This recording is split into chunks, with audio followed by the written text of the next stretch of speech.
बघा वेगवेगळ्या मुवमेंट्स भारतामध्ये सुरू झालेल्या, त्यामध्ये गाजलेली भक्ती मुवमेंट आहे. असं वाटलं की परिस्थिती काय होईल शूद्रांची आणि अस्पृश्यांची किंवा स्त्रियांची काळाच्या ओघामध्ये थोडीशी सुधारेल, पण अपेक्षा ठेवणंच चुकीचं होतं. दिवसेंदिवस या कम्युनिटीची परिस्थिती खालावतच गेली. शूद्र आणि स्त्रियांची परिस्थिती सुधारली मध्ये, पण अस्पृश्य कम्युनिटी अशी होती की ज्यांची परिस्थिती दिवसेंदिवस डिग्रेडच होत गेली. सर्वात वाईट कालखंड पेशवाई, स्पेशली बाजीराव दुसऱ्याच्या कालखंडामध्ये, तिथं प्रत्येक व्यक्तीला स्वतःच्या असं म्हणतात की कमरेला झाडू बांधावा लागायचा, जेणेकरून तुम्ही जर गावात चालत असाल, चालत असताना तुमचे पावलं तुझ्या गावात नाही लागले पाहिजे, त्यामुळे झाडू बांधावा लागायचा. गळ्यात असायचा एक मटका. मटका म्हणजे जर तुम्हाला थुंकायची वेळ आली तर तुम्हाला काय करावं लागणार, मटक्यामध्ये थुंकावं लागणार. म्हणजे तुम्ही त्या गावात थुंकू शकत नाही. मी म्हटलं होतं दुपारी 12 वाजता तुम्ही गावात एंट्री मारायची, का तर तुमची सावली नाही पडली पाहिजे इतरांवर. आणि दुष्काळजन्य परिस्थितीमध्ये जे मागच्या वेळेस म्हटलं होतं घरचा हौद खुला करून दिला होता 1868 मध्ये कोणी, महात्मा ज्योतिराव फुलेंनी. परिस्थिती असायची की दुष्काळाचा फटका बसला तर सर्वाधिक नुकसान व्हायचं अस्पृश्य कम्युनिटीचं. गावकुसाबाहेर राहणारे हे लोक शरीरानं बलदंड त्या कालखंडामध्ये होते. त्यांची सगळी ॲबिलिटी असून पण त्यांना ॲबिलिटी युटिलाइज करता येत नव्हती. जो मेलेले गुरेढोरं खाणे, गावाच्या बाहेर कातडी कमावणे, त्याशी त्यांना ऑक्युपेशन करावे लागायचे. तुम्ही ऐकलं असेल म्हणजे गावातून येताना येऊ नको, चिंचेच्या झक्कावर कोणतरी असते, तुम्ही ते काहीतरी मारून फेकते किंवा काहीतरी हिसकून, तो प्रकार असा असायचा. म्हणजे तुम्हाला सिव्हिरिटी सांगतोय, त्या गोष्टीची मी तुम्हाला सिव्हिरिटी सांगतो की गावामध्ये एवढी कंडिशन बाहेर खराब असायची बाहेर राहणाऱ्या अस्पृश्य वर्गाची, की जेव्हा असं व्हायचं की एखादा व्यक्ती जायचा गावाबाहेर, ते लोक भीक मागायचे की आम्हाला थोडं खायला द्या, आम्ही तुझं मांस कच्चं खाऊ शकत नाही, आमची डायजेस्टिव्ह सिस्टीम, आम्ही कार्निवरस नाहीये, जे पूर्णपणे मांसाहारी नाहीये, ते मांस डायजेस्ट होत नाही, कच्चं मांस शिजवण्याची आमच्याकडे नाहीये काही, तुम्ही काय आम्हाला प्रोडक्टच दिलेलं नाही असे, म्हणजे किंवा असं आमच्याकडे फ्युएलच नाही की जेणेकरून आम्ही ह्याला शिजवून, आमची परिस्थिती फार खराब आहे, मेलेले सडलेले जनावर आम्हाला खावं लागतात, तुम्ही आम्हाला द्या खाण्यासाठी काहीतरी. त्यांना खाण्यासाठी पण काही दिले म्हणजे ते लोक द्यायचे नाही. तो आला तर त्याला दगड मारायचे. म्हणजे एखाद्या बाहेर जर गावाचा अस्पृश्य दिसला तर त्याला दुरून दगड, तो जो आहे ना कालखंड, चुडेल असते बाबा, झाडावर चांडा असते, तो दगड मारू नये म्हणून हे लोक झाडावर जाऊन बसायचे. का तर आपल्याला कोणी दगड नाही मारला पाहिजे. म्हणजे एवढी वाईट परिस्थिती त्या कालखंडामध्ये दिसते. सो माणूस म्हणून आपण त्याला म्हणू शकतो की माणूस म्हणून आपण त्यांना ट्रीटमेंटच देत नव्हतं. म्हणजे समाज एवढा मूर्ख होता की मंदिराच्या पुढे बैलाची पूजा चालते, त्या मंदिरातून येण्यापासून एखाद्या जर अस्पृश्य त्याला जर चुकून समजा पाऊस पडतोय म्हणून जर मंदिरामध्ये आश्रय घेतला तर त्याच मंदिरासमोर त्याला तुडतुड तुडवला जायचा. कितीतरी लोक त्यात मारले गेलेले आहेत. तुम्हाला असं वाटत असेल की नाही ही परिस्थिती सुधारलेली आहे, सुधारलेली नाहीये परिस्थिती. आजही गाडगेनगरामध्ये आडनाव विचारतात. रूम मागायला गेले तुम्ही, गाडगेनगरात आडनाव विचारतात. मी माझा वैयक्तिक अनुभव सांगतो. आमच्याच गावामध्ये माझा एक जवळच्या नातेवाईक झाला होता. मी प्रत्येक बॅचला ते एक्झाम्पल देत असतो. मी माझ्या गावामध्ये गेलेलो असताना तिथं जेव्हा मयत निघाली तर काही लोक ते वाजवायला बोलवले होते. बहुधा ते मातंग समाजाचे असावे. ढोल वगैरे वाजवण्याचं त्यांच्याकडे काम होतं. त्याच्यामध्ये एक 14 वर्षाचं लेकरू पण होतं. बहुधा त्याचे काही नातेवाईकच असणारे दोघं तिघं. ते वाजवत निघाले. अचानक काही लोक आलेत, म्हणजे 7-8 जण, डायरेक्ट चप्पल वगैरे काढली, डायरेक्ट अंगावर राहून गेले, त्या लोकांच्या रपारत मारायला लागले. मी म्हटलं अरे त्यांना मारता कशामुळे तुम्ही, म्हणजे जे झालं ते म्हणजे आता यांचं डेथ झालं आणि त्यांनी ते वाजवणं याच्यामध्ये काही हे नाही ना, त्यांना का मारताय तर ते म्हणजे प्रथा आहे, त्यांना मारल्याशिवाय म्हणजे मृतदेहाचं दफन करता येत नाही. म्हटलं असं कुठं लिहिलेलं आहे, त्यांना आणखी एकदा मारणार आहे म्हणजे स्मशानभूमीत गेल्यानंतर, अदरवाईज ती गोष्ट परफेक्टली होणार नाही असं त्यांचं मत होतं. आता त्याच्यात 14 वर्षाचं लेकरू होतं, त्याला चप्पल मारली होती एका गालावर, म्हणजे लाल झाला होता त्याचा गाल. नंतर मात्र ते माझ्याकडून पावलं गेलं नाही. मी तिथं जाऊन उभा राहिलो. म्हटलं तुमच्यावर पोलीस केसच टाकतो, मला माहिती आहे सगळं काय ते. म्हटलं मी अॅट्रॉसिटी तुमच्यावर फाईल करत. त्या व्यक्तीचे नातेवाईक आले, म्हणे अहो ती प्रथा आहे, करू द्या ना, तुम्ही कशाला मदत पडताय. माझे बाबा पण मला रागवले, कशाला म्हणे गावकऱ्यांच्या विरुद्ध जातो. म्हटलं गावकऱ्यांच्या विरुद्ध नाही, ही गोष्टच मुळात चुकीची आहे. कशाला 14 वर्षाचं लेकरू येते, बाकीचे मोठे लोक होते.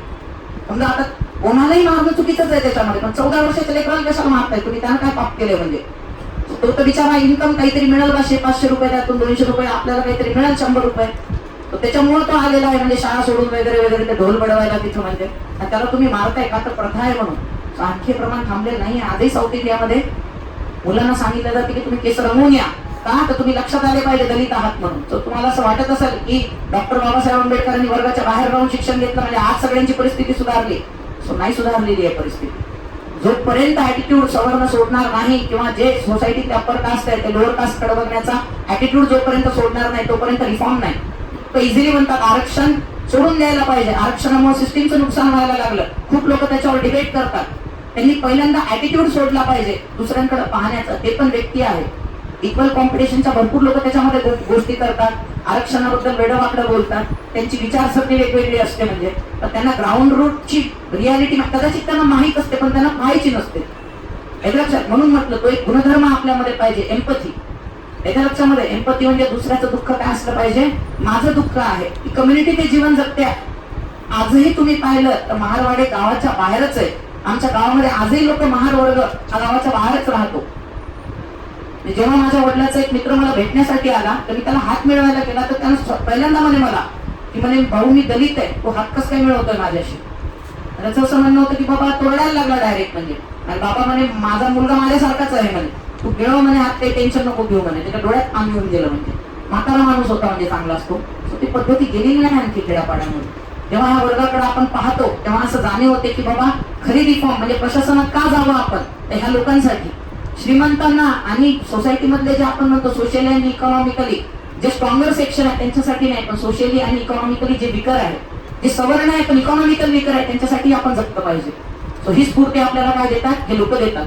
म्हणून सांगतो की हे जर तुम्ही परिस्थिती समजावून येते मग बाबासाहेबांचा अभ्यास केला तर तुम्हाला कोणती गोष्ट पाठ करावी लागणार नाही, ती तुमच्या अंगात भिनल्याशिवाय राहणार नाही. म्हणजे सुरुवातीचा कालखंड, बाबासाहेबांचा जन्म सगळ्यांना माहित आहे 14 एप्रिल 1891 मध्ये कोणत्या ठिकाणी झाला, महू.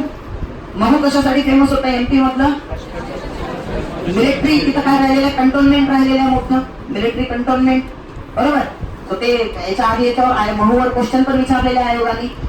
सो कशामुळे मिलिटरी कंटोनमेंट हा रेफरन्स देतो, कारण बाबासाहेब आंबेडकरांचे जे वडील होते त्या कालखंडात पहा, म्हणजे आपण म्हणावं लागेल की राणीचा जाहीरनामा आहे 1858ला, त्यामध्ये तिनं सांगण्यात आलं की बाबा इथून पुढे आम्ही कास्टिझम करणार नाही वगैरे वगैरे, धर्मात दखल देणार नाही.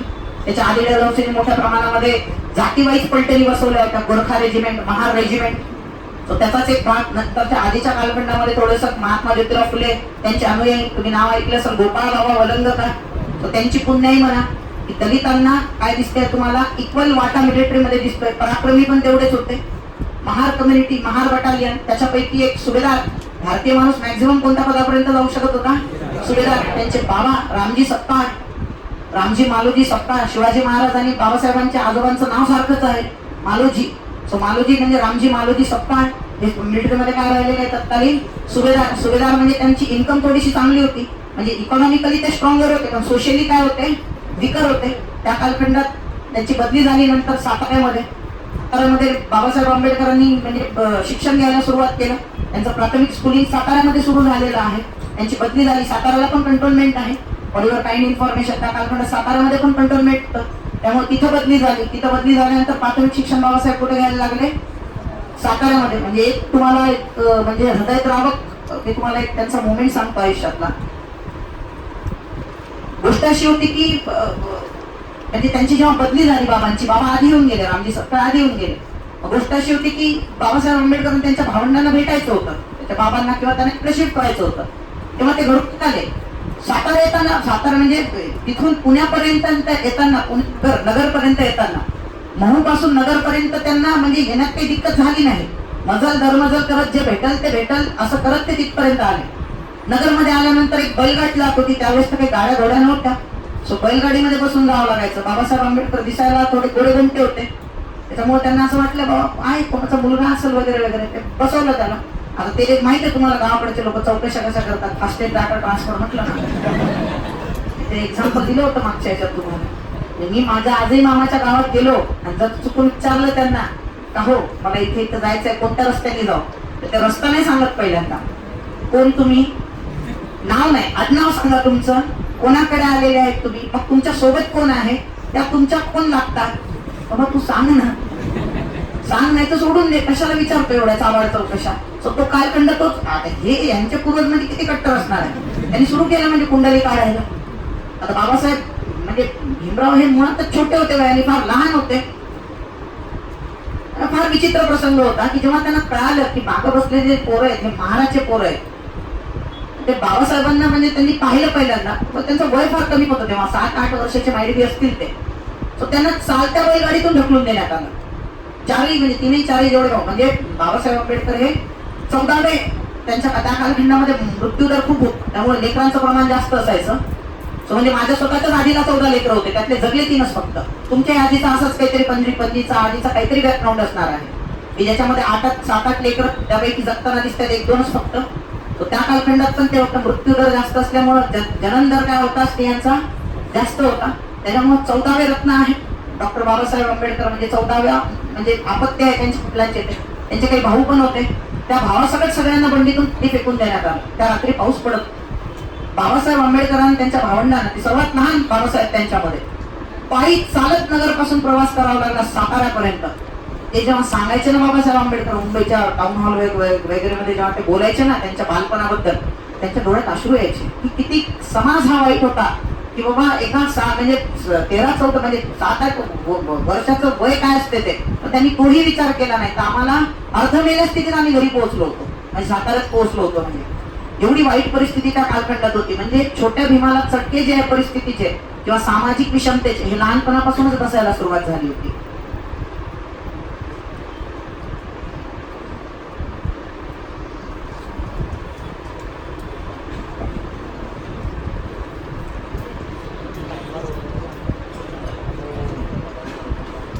एका लग्नात ते गेलेले होते मित्राच्याच. बहुजनांचंच लग्न होतं. आताचे ओबीसी, तेव्हाचे बहुजन शूद्र त्यांच्या लग्नात गेले होते. पण आता हे जातीने महार, डॉक्टर बाबासाहेब आंबेडकर जातीने महार. त्या लग्नामध्ये एक जण बोललं की महारले माजलेत, लग्नात यायला लागलेत म्हणजे डायरेक्ट. तेव्हा बाबासाहेबांना सगळेजण 50 लोक असं रोखून पाहायला लागले बाबासाहेबांकडे. बाबासाहेबांनी तिथून पळ काढला म्हणून वाचले. त्याच्यानंतर एक मोमेंट असा आला होता की त्यांनी एकदा जाऊन गावाच्या हौदावर पाणी पिलं होतं. हौद म्हणजे असं कोणता माणसाचं पाणी पिण्याचं नाही, जिथं गावठाण म्हणतो आपण, जिथं बैल पाणी पितात तिथं पाणी पिलं होतं बाबासाहेबांनी. सुरुवातीला वाटलं की बाबा काय बोललं, तहानलेलं असेल पिऊन घेतलं, तहान आहे काय, खेळत खेळत आलं असेल. घोडे घंटे होते दिसायला, लक्षात येत नव्हतं. 50 मधला एकाच्या लक्षात आलं, अरे हे तर महाराज सुभेदाराचं पोरग आहे, सुभेदार महार आहे. 50 जणांनी मिळून तुडवलं बाबासाहेबांना लहानपणी. सो ते अर्धमेल्या अवस्थेमध्ये ज्यावेळेस घरी आले, कसे वाचले, त्याच दिवशी त्यांची डेथ झाली असती. एवढं 50 जणांनी मारलं होतं त्यांना. म्हणजे सो ते चटके परिस्थितीला, म्हणजे जर एखादा व्यक्ती त्या ठिकाणी असला असता आणि तो त्या लेवल पर्यंत पोहोचतोय म्हणजे एवढा इंटेलेक्च्युअल होतोय, तर दुसरा पाकिस्तान पडलाच असता भारतामध्ये. म्हणजे ते तयारीतच होते साऊथ इंडियामध्ये. मी तुम्हाला नेहमी सांगतो, रामस्वामी नायकर दलित लँड म्हणतात, काही लोक द्रविड नाडू म्हणतात, काही लोक द्रविड लँड म्हणतात. सो वेगळा देश पाहिजे. 3 फोटो तुम्हाला दाखवतो. म्हणजे मी ग्रुपवर टाकतो, आपल्या टेलिग्राम चॅनल आहे विदर्भ आयसचं, ते आज तुम्ही पाहून घ्या. त्याच्यामध्ये मी त्या ग्रुपवर एक फोटो टाकेल तुम्हाला. त्याच्यामध्ये तुम्हाला 3 लोक बसलेले दिसतात. रामस्वामी नायकर पेरियार म्हणायचे, ब्राह्मणेतर चळवळ, दलित चळवळ चालवणारे डॉक्टर बाबासाहेब आंबेडकर, आणि तिसरे आहे barrister Jinnah. Thoughts on Pakistan नावाचं बाबासाहेबांनी पुस्तक पण लिहिलंय, जिनाशी असे काही भांडण होते बाबासाहेबांचे. तर त्याच्यामध्ये त्यांचं म्हणणं होतं की मी इकडे पाकिस्तान वेगळा काढतो, तुम्ही साऊथ इंडिया वेगळा काढा, भारताचे तुकडे करून टाकू आपण. म्हणजे यांचं माझंच जिरल भारतीयांचा सर्व. बाबासाहेब आंबेडकर एकटे होते तिघांमध्ये, म्हणत होते बिलकुल नाही. सो मी आधी भारतीय आहे, नंतरही भारतीय, मी नेहमीच भारतीय आहे. अरुण शौरीने मला ते एक पुस्तक लिहिलं होतं. सो अरुण शौरीचं गाजलेलं पुस्तक आहे ते. त्याच्यात त्यांनी दिलं वर्शिपिंग फॉल्स गॉड असं एक पुस्तक लिहिलं होतं दलितांसाठी. ते चुकीच्या माणसाची पूजा करतायत आणि त्यात डॉक्टर बाबासाहेब आंबेडकरांना देशद्रोही म्हटलं होतं. मला असं वाटतं की ते म्हणतात ना, बुद्ध समजण्यासाठी बुद्धी लागते, तसं डॉक्टर बाबासाहेब आंबेडकरांना समजण्यासाठी खूप काही लागते. ते त्या अरुण शौरीकडे कदाचित नसावं म्हणून त्या पुस्तकात मेन्शन केलं. सो बाबासाहेब यांनी स्वतः म्हटलेल्या, माझ्या जर मनात एखाद्याबद्दल, त्या भारत देशाबद्दल जर द्वेष असला असता ना, भारत संपायला मला फक्त 10 सेकंद लागले असते. जी कम्युनिटी तुम्हाला 7व्या शतकात आलेली आहे, मुस्लिम कम्युनिटी, ती जर त्यांच्या हक्काच्यासाठी एक वेगळा देश मागू शकते. आम्ही ते इथे मूळ निवासी आहोत आणि या मूळ निवासियांवर मागच्या 2000 वर्षापासून अत्याचार झाला. मला फक्त एक ठिणगी टाकायची गरज आहे, आग ऑटोमॅटिक लागेल. पूर्ण भारत देश म्हणजे बाबासाहेब आंबेडकरांचं उपद्रव मूल्य हे कितीतरी पटीने जास्त होतं. बाबासाहेबांनी कधी दाखवलं नाही. भारताला कळायला 30 वर्ष लागले. एवढ्या मोठ्या महान माणसाला, म्हणजे ज्याला कोलंबिया युनिव्हर्सिटीना टॉप रेटेड मध्ये त्यांची तुलना केली, तेव्हा त्यांना एमफिल 51लाच बहाल केला. ते कळायला भारताला 30 वर्ष लागले स्वातंत्र्यानंतर. 30 नव्हे बहुधा 40 वर्ष. 1990-91 मध्ये बाबासाहेबांना भारतरत्न मिळालेला. किती दुर्दैव आपल्या देशाचं. बाबासाहेबांनी हे बोलणं की मी आधी भारतीय होतो आताही भारतीय आहे. गांधीजी तरी म्हणायचे पहिले मी गुजराती आहे नंतर भारतीय आहे. बाबासाहेब म्हणायचे मी आधी भारतीय नंतरही भारतीय आहे. याच्यापेक्षा काय नॅशनलिझम पाहिजे एखाद्या माणसामध्ये. याच्यापेक्षा भारताला तुटू दिलं नाही. ज्या माणसावर लहानपणीपासून एवढे अत्याचार झालेले आहे, त्या माणसाला काही जरी करतो म्हटलं असताना त्या माणसाने करून दाखवलं असतं. सो मुस्लिमांची लोकसंख्या तरी त्या कालखंडामध्ये 13 ते 14% होती. त्या कालखंडात दलितांची लोकसंख्या 20% होती, कितीतरी पटीनं जास्त. समाज पूर्ण काय झालेला असता, आगीमध्ये जळाला असता, जर सिव्हिल माजलं असतं भारतामध्ये. बाबासाहेबांनी तसं कधीच होऊ दिलं नाही. उलट भारत एकरूप राहावं यासाठी 1000 वर्षाची प्रोव्हिजन करून ठेवली घटना देऊन भारताला. जगातल्या कितीतरी घटना दर 10-1 वर्षामध्ये 15 वर्षामध्ये आपल्या शेजारी पाकिस्तान, नेपाळ, श्रीलंका दरवेळेस कोलॅप्स होतात त्यांच्या घटना. एवढ्या वीक घटना त्यांच्या, पण भारत एवढा डायव्हर्स कंट्री असून ती घटना आजही मजबूत आहे. एवढ्या डायव्हर्स कंट्रीमध्ये आज ती घटना म्हणजे मी म्हणतो ना, मागं इसवी सन म्हणजे जेव्हा अटल सरकार आलं होतं 2000 मध्ये व्यंकटचलया कमिटी बसली. त्या व्यंकटचलयाच्या अंडर जवळपास 15-1 जण होते. त्यांनी अनालिसिस केलं घटनेचं. 4 वर्ष अभ्यास केल्यानंतर ते म्हटले काही होऊ शकत नाही, जी घटना आहे ती लागू करा, भारताचा स्वर्ग होईल, घटना दुसरी लिहिण्याची गरज नाहीये. आता पण झाले, सुप्रीम कोर्टाचा चीफ जस्टिस होता व्यंकटचलया, ही ती राज्यघटना आहे. त्यामुळे आपण असा एखाद्या व्यक्तीबद्दल सहज बोलून जाणे देशद्रोही होता, कारण तो ब्रिटिशांना कॉपरेट करायचा. अरे तुम्ही भारत म्हणता कोणाला? अशा लोकांना म्हणता जे आपल्याच लोकांवर अत्याचार करतायत. बाहेरचे लोक येऊन उलट इक्वॅलिटी देत आहेत. कोणाला आपलं म्हणणार, कोणाला भारतीय म्हणणार? भारतीय म्हणण्यासाठी पहिले भारतीयची डेफिनेशन तर माहित पाहिजे.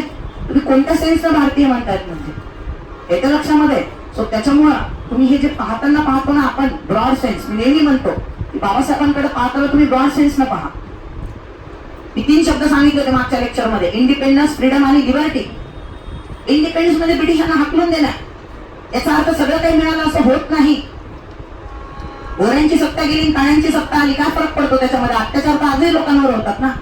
सो बाबासाहेब लिबर्टीसाठी लढले, येते लक्षात. सो बाकीचे सगळे तुम्हाला फ्रीडम फायटर दिसतात, बाबा लिबर्टी फायटर होते. म्हणजे बाबासाहेब लिबर्टी फायटर राहिलेले, ज्याच्यामध्ये प्रत्येक सेक्शन सोसायटीमधला, ती स्त्री असू द्या, बहुजन असू द्या, दलित असू द्या, या सगळ्यांना काय झालं पाहिजे? इक्वल अधिकार मिळाले पाहिजे. आज आपला भारत देश स्वतंत्र आहे, तो प्रत्येकाचा असला पाहिजे, तर खऱ्या अर्थानं नेशन तयार होईल. कंट्री तर कधी तयार होऊ शकते. बाबासाहेब म्हणत होते ते तशी बाहेरून आलेले आहेत म्हणजे ब्रिटिश, आज नाही उद्या देश सोडून जाणार आहे. But what about other? हे जातील आणि काही बहुजनांची सत्ता येईल पेशवाई सारखी. मग काय करणार तुम्ही? अत्याचारात उलट काय होईल? वाढ होईल. त्याच्यामुळे तो लिबर्टी शब्द फार मॅटर करतो. याच्या लक्षामध्ये कळतंय तुम्हाला? पुढे जाऊया आपण. लहानपणी त्यांनी प्राथमिक शिक्षण साताऱ्यामधून पूर्ण केलं. रामजी स्वतः अतिशय स्वाभिमानी माणूस होते. बाबासाहेबांना म्हणजे जेव्हा त्यांना 10वी करायची होती, 10वीसाठी त्यांच्या लक्षात आलं की इथं माध्यमिक शिक्षण चांगलं नाहीये साताऱ्यामध्ये. माध्यमिक शिक्षण लेकराला चांगलं घेता यावं बाबासाहेबांना, म्हणून या माणसांनी मुंबईत बदली करून घेतली. म्हणजे डबीर चाळ त्या कालखंडामध्ये मुंबई, डबीर म्हणजे हा गुप्तहेर खात्यातला हे असायचा. त्याच्या आईचं नाव होतं डबीर चाळ. कदाचित म्हणजे दुसऱ्यावर हेरगिरी करण्यामध्ये ते चाळ आघाडीवर असावी म्हणून तिचं नाव डबीर चाळ. त्या चाळीत जाऊन ते राहायला लागले आणि मुलाला माध्यमिक शिक्षण घेता यावं चांगलं म्हणून कुठे टाकलं त्यांनी? मुंबईमध्ये घेऊन आलेले आहे. मुंबईमध्ये आल्यानंतर सुरुवातीला डॉक्टर बाबासाहेब आंबेडकरांनी म्हणजे 1-2 कॉलेज चेक केले. त्यांच्या बाबांचं म्हणणं असं होतं की तू संस्कृतच घेतली पाहिजे. पण तिथं मुंबईत असा प्रॉब्लेम, त्यांना असं वाटतं की साताऱ्यातून गेलं मुंबईमध्ये गेल्यानंतर थोडंसं लिबरल वातावरण असतं, शहरी ठिकाण आहे. गांधीजी खेड्याकडे चला म्हणायचे, बाबासाहेब शहराकडे चला म्हणायचे, कारण तिथं इक्वॅलिटी असते. पण मुंबई त्याच्याहून खराब होती. त्यांना माहितच नाही बाबासाहेबांना ही गोष्ट की मुंबई यांच्याहून खराब आहे साताऱ्यातल्या लोकांपेक्षा. मुंबईमध्ये त्यांना संस्कृत शिकवायला प्राध्यापकच तयार नव्हता कुठला. संस्कृतमध्ये म्हणजे त्यांच्या बाबांचं म्हणणं होतं की तू संस्कृतच घेतली पाहिजे, माझा पोरगा कोणत्याच बाबतीत मागास नसला पाहिजे. जरी ते सुभेदार असले. म्हणजे मी त्यांच्या आईचा एक मोमेंट सांगतो तुम्हाला. त्यांची आई एकदम कपडे घ्यायला गेली यात्रेमध्ये. यात्रेकरींना म्हणजे जो कपडे विकत होता माणूस, त्याच्या लक्षात आलं की बाबा ही काय एक दलित कम्युनिटीशी आली, कारण ते दिसूनच पडायचं. दलित कम्युनिटीतले लोक आली की खाली बसायचे, डायरेक्ट उभं राहून नाही बोलायचे, खाली. म्हणजे बाकीचा व्यक्ती उंच आणि आपण खाली. सो या प्रकारे एक वाकून बोलायचे किंवा डायरेक्ट बसून जायचे खाली. स्त्रिया असल्या तर त्या फारच हंबल असायच्या. ते लक्ष ठेवून जायचं की हे दलित कम्युनिटीशी बिलॉंग्स करतात. म्हणजे हे स्वतः डॉक्टर बाबासाहेब आंबेडकर पाहत होते. मग त्यांनी साडी, आता पैसे तर भरपूर आहे, सुभेदाराची बायको आहे ती. जेव्हा त्यांना साडी मागितली तेव्हा साडी एकदम त्यांनी काय केली, नोकराला बोलवलं, साडी दिली, पैसे घे म्हणे तिच्याकडून. सो साडी त्या नोकराने घेतली. पहिल्यांदा त्या साडीत तो एकदम आतून थुकला असा जोरात.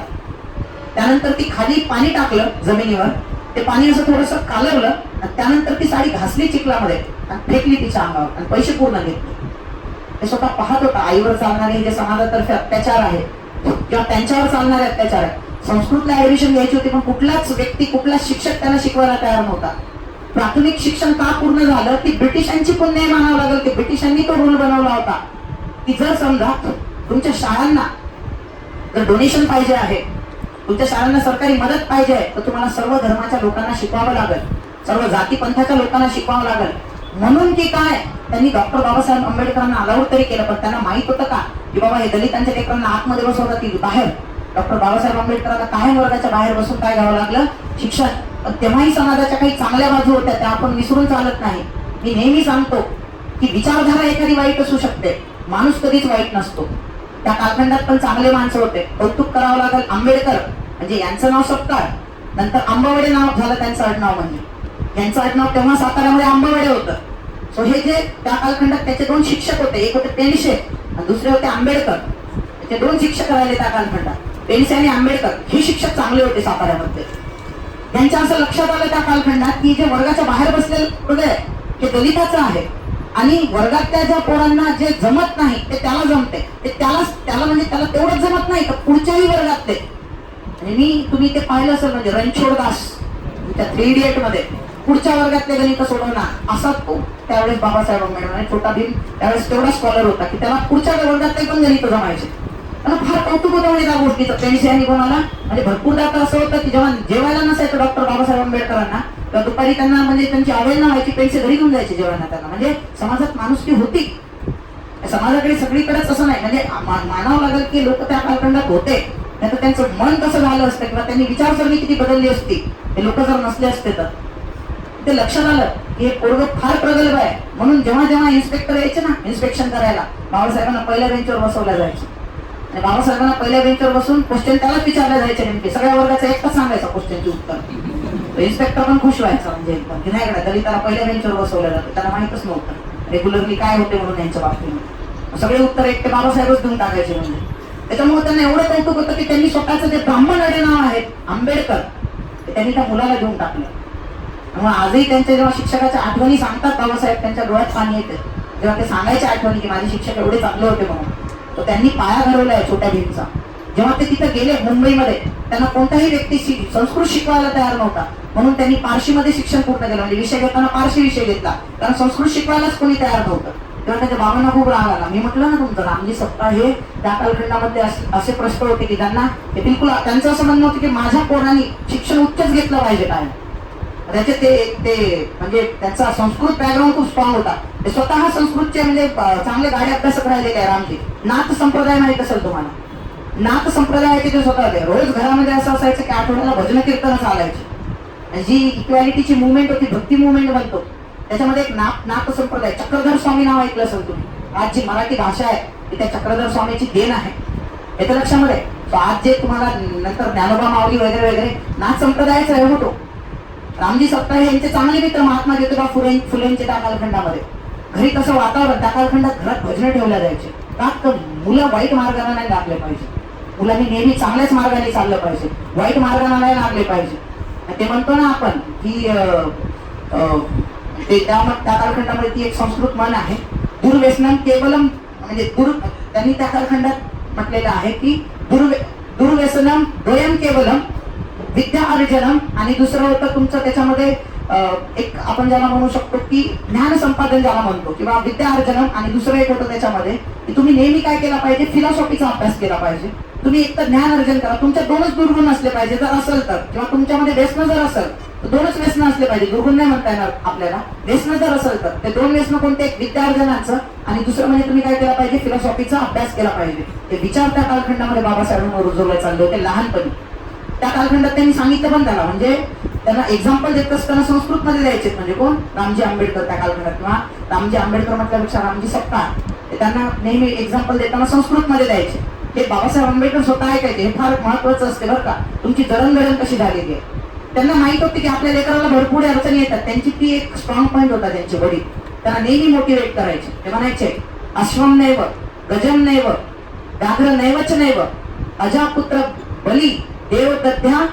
आपण त्याला म्हणू शकतो की त्यांनी म्हटलेलं आहे की त्या कालखंडामध्ये की अजापुत्र बली देव दध्या. त्यांनी म्हटलेलं आहे की दुर्बल घातक. हे डोकर अश्वाचा बळी कधीच देत नाही. अश्व म्हणजे घोडा. त्याच्यानंतर गजन नाही, गजन म्हणजे हत्ती. व्याघ्र म्हणजे व्याघ्राचा तर कधीच देत नाहीत बळी. बळी अजापुत्राचा दिला जातो, म्हणजे कोणाचा, बकऱ्याचा बळी दिला जातो. देव हा म्हणजे त्यांनी म्हटलं ना तथ्या देव, देव स्वतः काय करतो, दुर्बल घातक, दुर्बळाचा घात करतो. म्हणजे जो माणूस दुर्बल आहे त्याचा देवही साथ देत नाही. त्यामुळे तू स्वतःला काय केलं पाहिजे, वन ऑफ द स्ट्रॉंग बनवलं पाहिजे. एकदा लक्षात हे असं रुजवलेलं आहे त्यांच्या मनामध्ये. त्या कालखंडामध्ये त्यांना म्हणजे ग्रॅज्युएशनचं शिक्षण पूर्ण करता येत नव्हतं. त्याच्या मागे रिझन असं होतं की इकॉनॉमिकली तेवढेही चांगले नव्हते ते की ग्रॅज्युएशन पूर्ण करावं, म्हणून त्या कालखंडात त्यांना शिष्यवृत्ती मिळालेली आहे. दहावीला ते मॅट्रिक्युलस जेव्हा त्यांनी एक्झाम पास केली, दहावीची एक्झाम किंवा त्या कालखंडात ते मॅट्रिक्युलस एक्झाम पास केली. मॅट्रिक्युलस एक्झाम पास केल्यानंतरचा त्या कालखंडात सत्कार झालेला आहे. सिके बोले नाव ऐकले का तुम्ही? राव बहादूर सिके बोले कुठे ऐकले? सीताराम बोले माहित आहे का तुम्हाला? सिके बोले म्हणतात. म्हणजे तुम्हाला तुम्ही 11वीचं पुस्तक जर व्यवस्थित वाचलं असेल, 11वीचं पुस्तक जर तुम्ही कदाचित व्यवस्थित वाचलं असेल, त्या 11वीच्या पुस्तकामध्ये कामगार हितवर्धक सभा आहे, बरोबर? ते डक्टिंग चालू करता ना, सफोकेशन होणार नाही. दोन्ही बटन दाबून त्याला बंद केले.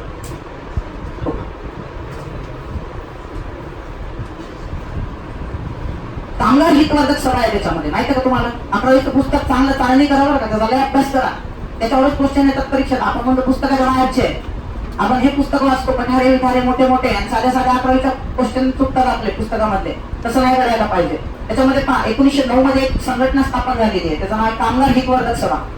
त्याचे संस्थापक त्या कालखंडामध्ये राहिलेले नरे बोले तारचे. एक तुमचा त्याच्यामध्ये भिवजी नरे दिसतो, एक सिके बोले दिसतो आणि एक तालचेर दिसतो. या तिघांनी मिळून कामगार हितवर्धक सभा, कामगार चळवळीचा कालखंड होता, ज्याची न्यू नारायण मेघाजी लोखंडेंनी रचली होती. नामजोशींची पण त्या कालखंडामध्ये कामगार सेवक समाज वगैरेची त्या कालखंडात भारत सेवक समाज वगैरे वगैरे त्या कालखंडामध्ये त्यांनी स्थापना केलेली आहे. कोणी? नामजोशींनी. हा तो कालखंड होता. त्यापैकी राव बहादूर सिके बोले यांच्यातर्फे त्यांचा सत्कार झाला होता.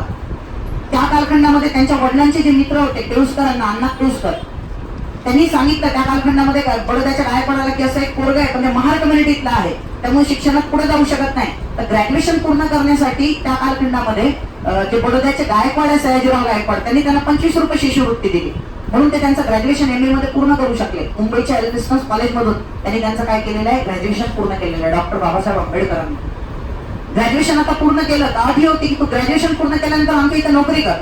त्याच्यामुळे बाबासाहेब आंबेडकर बडोद्याच्या गायकवाडाच्या अंडर काय करायला लागले, तिथे एक लष्करी खात्यामध्ये नोकरी करायला लागले. नोकरी करत असताना असं लक्षात आले की हा तर फारच प्रतिभावान पोरग आहे, त्याला एंगेज करून ठेवणं चुकीचं राहील, म्हणून 1913 मध्ये त्या कालखंडामध्ये परत एकदा सयाजीराव गायकवाडांनी बाबासाहेबांना शिष्यवृत्ती ऑफर केली. काही पौंडांची, 10 ते 12 पौंडांची ती शिष्यवृत्ती होती की तुला एवढे पौंड मी देतो, तू काय कर फॉरेन मध्ये शिक्षणासाठी जा. आणि बाबासाहेबांनी ती ऑपॉर्च्युनिटी घेतली. इकडे बाबांचा मृत्यू झाला रामजीचा 1913 मध्ये, आणि बाबासाहेब त्यावेळेस कोलंबिया युनिव्हर्सिटी, फक्त 22 वर्षाचे होते तेव्हा बाबासाहेब आंबेडकर. 1913 मध्ये बाबासाहेब पुढे चालले गेले युनिव्हर्सिटी. म्हणजे जसं असतं ना, एखाद्या तहान लागलेल्या माणसाला अचानक पाण्याचा एखादा मोठा जलाशय दिसतो, म्हणजे तसं त्यांना ती कोलंबिया युनिव्हर्सिटी होती म्हणजे बाबासाहेबांसाठी. बाबासाहेबांनी जेव्हा कोलंबिया युनिव्हर्सिटीमध्ये एंट्री मारली, तिथं एक शिक्षणाची खूप सुंदर पद्धत होती की तुम्ही बाउंडेड नाहीये की हाच कोर्स केला पाहिजे, तोच कोर्स केला पाहिजे, तुम्ही कोणताही कोर्स करू शकता. त्याच्यामुळे बाबासाहेबांनी जिथे एंट्री मारली तर सर्वात पहिल्यांदा लायब्ररीमध्ये गेले. लायब्ररीमध्ये एक पुस्तकं, म्हणजे ते सर्वात पहिले जायचे लायब्ररीमध्ये, रात्रीपर्यंत तिथंच थांबायचे. आता ते 12 पौंडात काय पुरणार आहे, म्हणजे 12 पौंड मध्ये खूप नाही ना, पण रात्री ते काय करायचे, हॉटेल भांडे वगैरे विसरायचे. त्याचं दुःख नव्हतं बाबासाहेबांना कधीच, कारण त्यांना ते शिक्षणामध्ये दुःख एकाच गोष्टीचं राहिले की त्यांचे एकावर एक जे त्यांना केले होते. पहिला मुलगा जगला फक्त त्यांचा यशवंत, त्याच्यानंतर जेवढे लेकर झालेत त्यांना, म्हणजे 4 लेकरांपैकी 3 लेकरांचा एका पाठोपाठ मृत्यू झाला. म्हणजे रमाईसाठी त्यांच्यासाठी एक गोष्टीचं दुःख होतं की बायकोसाठी आपण काही करू शकत नाही, एवढं शिक्षण घेतोय आपण, पण बायकोसाठी लेकरासाठी आपण काही करू शकत नाही. ह्या गोष्टीचं एक दुःख होतं बाबासाहेबांना, बाकी काहीच नाही. ते भांडे वगैरे विसरायचे, त्यातून त्यांना पैसे मिळायचे, राहण्याची त्यांची सोय व्हायची आणि दिवसभर त्यांना अभ्यास करायला भेटायचा. ते माहित आहे का, तिथे गेले होते ऍक्च्युली राज्यशास्त्राची डिग्री कंप्लीट करण्यासाठी. डॉक्टर बाबासाहेब आंबेडकर तिथे गेले होते, एक राज्यशास्त्राची त्यांना डिग्री कंप्लीट करायची होती कोलंबिया युनिव्हर्सिटीमध्ये, आणि त्यांना 3 वर्षाचा ड्युरेशन होता. ते भूत पाठीमागे नसतात ते एखाद्या माणसाच्या, त्या टाईप मध्ये बाबासाहेबांची अवस्था झाली होती की आता मी काय करून काय नाही, माझ्याकडे फक्त 3 वर्ष आहे आणि मला 3 वर्षात ॲटमोस्ट जेवढे पॉसिबल होते तेवढं पॉसिबल मला नॉलेज घ्यायचं आहे. म्हणजे तुटून पडले लिटरली तिथं. हा, हे बंद करून टाका, त्रास होतो बोलताना, बंद करून टाका. तर बाबासाहेबांना एक राज्यशास्त्र कंप्लीट करायचं होतं कोलंबिया युनिव्हर्सिटीमध्ये.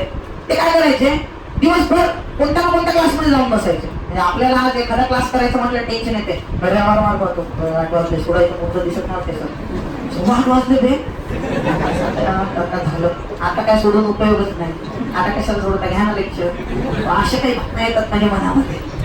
हा माणूस दिवस लेक्चर करायचा. ज्या वर्गात जे लेक्चर भेटलं ते थोड्या वेळापूर्वी रॅन्चो म्हटलं होतं तुम्हाला, हे लक्षात, तो पिक्चर मधला रॅन्चो ही तर तुम्हाला वैयक्तिक लाईफ मध्ये म्हणजे प्रॅक्टिकली दिसतात, म्हणजे की जे लेक्चर भेटेल त्या लेक्चर मध्ये जाऊन बसायचे. हा माणूस फक्त एक कोर्स करण्यासाठी गेला होता राज्यशास्त्राचा. यू कांट बिलीव्ह, 29 कोर्स फक्त इकॉनॉमिक्सचे कंप्लीट केल्या माणसाने, 29 कोर्स 3 वर्षामध्ये.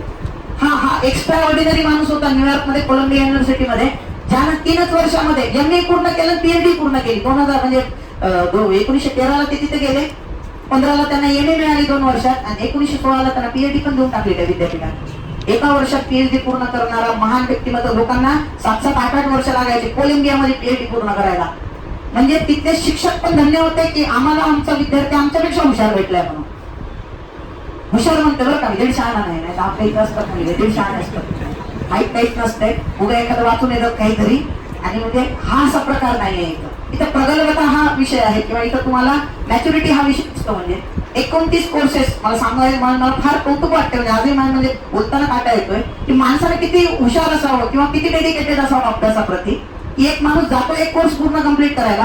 29 कोर्स फक्त इकॉनॉमिक्सचे पूर्ण करतो, 7 कोर्स पॉलिटिकल सायन्सचे पूर्ण करतोय तो, 5 सोशॉलॉजीचे, 5 फिलॉसॉफीचे, 4 अँथ्रोपॉलॉजीचे, 1 लँग्वेज पण शिकतो जर्मनी आणि फ्रान्स पण.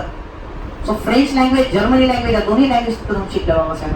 तर जवळपास 44 ते 45 कोर्सेस त्यांनी 3 वर्षातच काढून टाकले. तर सर्वात मोठं काम म्हणजे त्यांनी जे भारताच्या म्हणजे त्या कालखंडातला प्राचीन भारताचा व्यापार म्हणतो आपण त्याला, सो जे भारताच्या आधीपासून जे फायनान्शियल बॅकग्राऊंड राहिलेलं आहे प्राचीन भारताच्या व्यापारावर, तो त्यांनी प्रबंध सादर होता कशासाठी, पीएचडी साठी. तो प्रबंध एका वर्षात सँक्शन झाला आणि 1916ला त्यांना डिग्री म्हणजे त्यांनी पीएचडी पण माफ करून टाकली. आता एखादा माणूस पीएचडी भेटली, चाललो मी म्हणजे कुठं परत आपल्या अमरावतीच्या परत जातो आम्ही भारतामध्ये नाही. कृष्णा थांबतच नाही शिक्षणाची प्रचंड. म्हणजे तर लायब्ररी देखील म्हणजे तुम्हाला एक मला सांगताना कौतुक असं होते की जेव्हा भारताला स्वातंत्र्य मिळाल्यानंतर सर्वात मोठा प्रश्न होता इन्फ्रास्ट्रक्चरचा, की ब्रिटिशांनी पूर्ण वाट लावलेली होती भारताची इन्फ्रास्ट्रक्चरची घडी बसवायची कशी. तर त्या कालखंडामध्ये भारतामध्ये तुम्ही वेगवेगळे तुम्ही हे ऐकले असतील, म्हणजे वेगवेगळे डॅम्स ऐकले असतील. भाकरा नांगल, कोसी प्रकल्प, हिरापूर प्रकल्प, दामोदर व्हॅली प्रकल्प, हे सगळे प्रकल्प बाबासाहेबांच्या डोक्यातून आलेले आहेत. हा माणूस म्हणजे की म्हणतो ना मी, शिक्षण म्हणजे असं नाही की फक्त मी कम्प्लीट करतोय पटापट, हा प्रकार नाहीये त्याच्यामध्ये. सो ओव्हरऑल अभ्यास त्यांनी त्यावेळेस मिसिसिपी तिची उपनदी जी आहे टेनिसी त्याचा अभ्यास केला, तिथूनच वाहत होती ती, त्याचा अभ्यास केला. ते लोक कशा प्रकारे फ्लड नियंत्रित करतात अमेरिकन लोक, म्हणजे त्या कालखंडात भारत स्वतंत्र झाल्यानंतर पण नेहरूंना हे वेगवेगळे सल्ले देत होते. मी नेहमी सांगतो एकच गोष्ट भारतामध्ये बाबासाहेबांना शत्रू होती, त्यांची जात. दुर्दैवानं म्हणावं लागते म्हणजे. त्यामुळे त्यांचे रेकमेंडेशन जे ते पोहोचत पण नव्हते कधी कधी नेहरूंकडे. आणि मी म्हणतो ना नेहमी, कोणी विचारते म्हणजे भारत महासत्ता बनणार बाबासाहेबांच्या चष्म्यातून. महासत्ता बनणार नाही. 1975 मध्ये भारत देश महासत्ता राहिला असता, तुम्ही सगळे लॅपटॉप घेऊन बसले असते इथं. तर बाबासाहेब आंबेडकरांच्या व्हिजन मधून भारत घडला असता, इक्वॅलिटीच्या व्हिजन मधून घडला असता तर भारत. त्या कालखंडात सल्ले देत होते. परकीय जेव्हा झालं परराष्ट्र धोरण नेहरूंकडे होतं त्यावेळेस, नेहरूंना ते ओरडून सांगत होते अरे नका लागू त्या रशियाच्या नादी, काही पडले नाही कम्युनिझम मध्ये. बाबासाहेबांना आधीपासून कम्युनिझम नाही आवडलं, साम्यवाद ज्याला म्हणतो आधीपासून ते साम्यवादाच्या विरुद्ध राहिलेले आहे. त्यांना पण सांगितलं त्यांच्या अनुयायांना की तुम्ही साम्यवादापासून दूर राहा.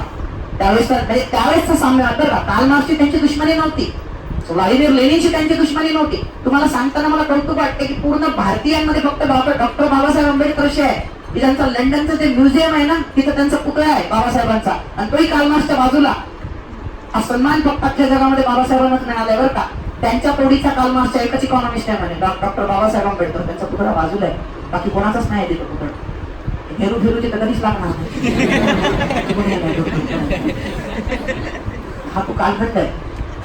सो कार्ल मार्क्स म्हणजे त्यांच्याशी दुश्मनी नाही, दुश्मनी म्हणजे त्यावेळेस स्टॅलिन वेगळीच विचारसरणी आहे. काय आवडलं नेहरूला देव झाले म्हणजे प्रॉब्लेम बॅकग्राऊंड आहे. नेहरूचं अपब्रिंगिंग रशियात झालेलं होतं, नंतर इंग्लंडमध्ये झालेलं होतं, बाबासाहेबांचं अमेरिकेत झालं होतं. त्यावेळेस जर ऐकलं असतं, हात पकडताना जर रशियाऐवजी पकडला असता अमेरिकेचा, आज भारत कुठं राहिला असता. जपानाने साऊथ कोरिया सारखा राहिला असता आज भारत. माफ नाही म्हणत आहे बरं का मी, नाही तर किम जॉंग दिसतो तुम्हाला तो चायनीज वाला मोमोज बनवणार काय म्हणजे फुगलेला असं हे म्हणजे एकदम काही ना काही विचित्रच करत राहतो. म्हणजे नॉर्थ कोरियन आहे, साऊथ कोरिया, ते ओपन गगनम स्टाईल पाहिलं ना, गंगम स्टाईल, लाईट मिळवणार पहिलं गाणं ते ओपन गंगम स्टाईल. त्याच्यात पाहिलं का तुम्ही फक्त गाणेच पाहता, आजूबाजूचं सराउंडिंग पाहत नाही. तुमच्या लक्षात येईल काय प्रगती आहे त्या देशामध्ये. साऊथ कोरिया, सॅमसंग कुठली आहे? तिथलीच आहे साऊथ कोरिया. साऊथ कोरियाची काय प्रगती, इस्रायलची काय प्रगती आहे का? त्या लोकांनी आधी कोणाचे हात पकडले?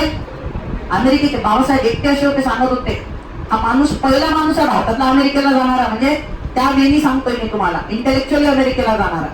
तसे जाणारे होते. म्हणजे नंतर तुमचे जे पी नारायण म्हणतोय मी तुम्हाला, त्यात सर्वात महत्वाचं लाल बहादूर शास्त्री होते, सॉरी तुमचे लाला लजपत राय होते.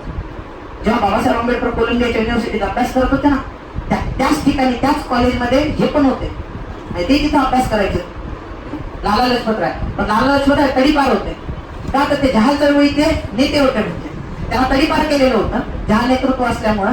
ते तिथंच जायचे. तिथं जाऊन त्यांना जेव्हा लक्षात आलं बाबासाहेब आंबेडकर असं आहे, दलित मुवमेंट वगैरे वगैरे, त्यांनी त्यांना रिक्वेस्ट केली की ते भारतामध्ये लोकमान्य टिळकांनी होम रूल लीग स्थापन केलेली 1916 मध्ये. त्या होम रूल चळवळीचं काम मी इथून सांभाळतो. त्यावेळेस होम रूल चळवळीचं काम लाला लजपत रायकडे होतं, लाला हरदयाळकडे गदर चळवळ काम. इथून होम रूल लीग तर्फे, म्हणजे होम रूल लीगची बँक इथं पण होती बरं का, लंडनला, लक्षात ठेवा. म्हणजे मी तुम्हाला हे जे नॉलेज देतोय फक्त ऐकण्या मजा करण्यासाठी नाही. आयोगाने आता विचारलेला क्वेश्चन आहे, डिस्क्रिप्शन दिलं होतं, एकही अँगलला ते डिस्क्रिप्शन लालाजींचं वाटत नव्हतं.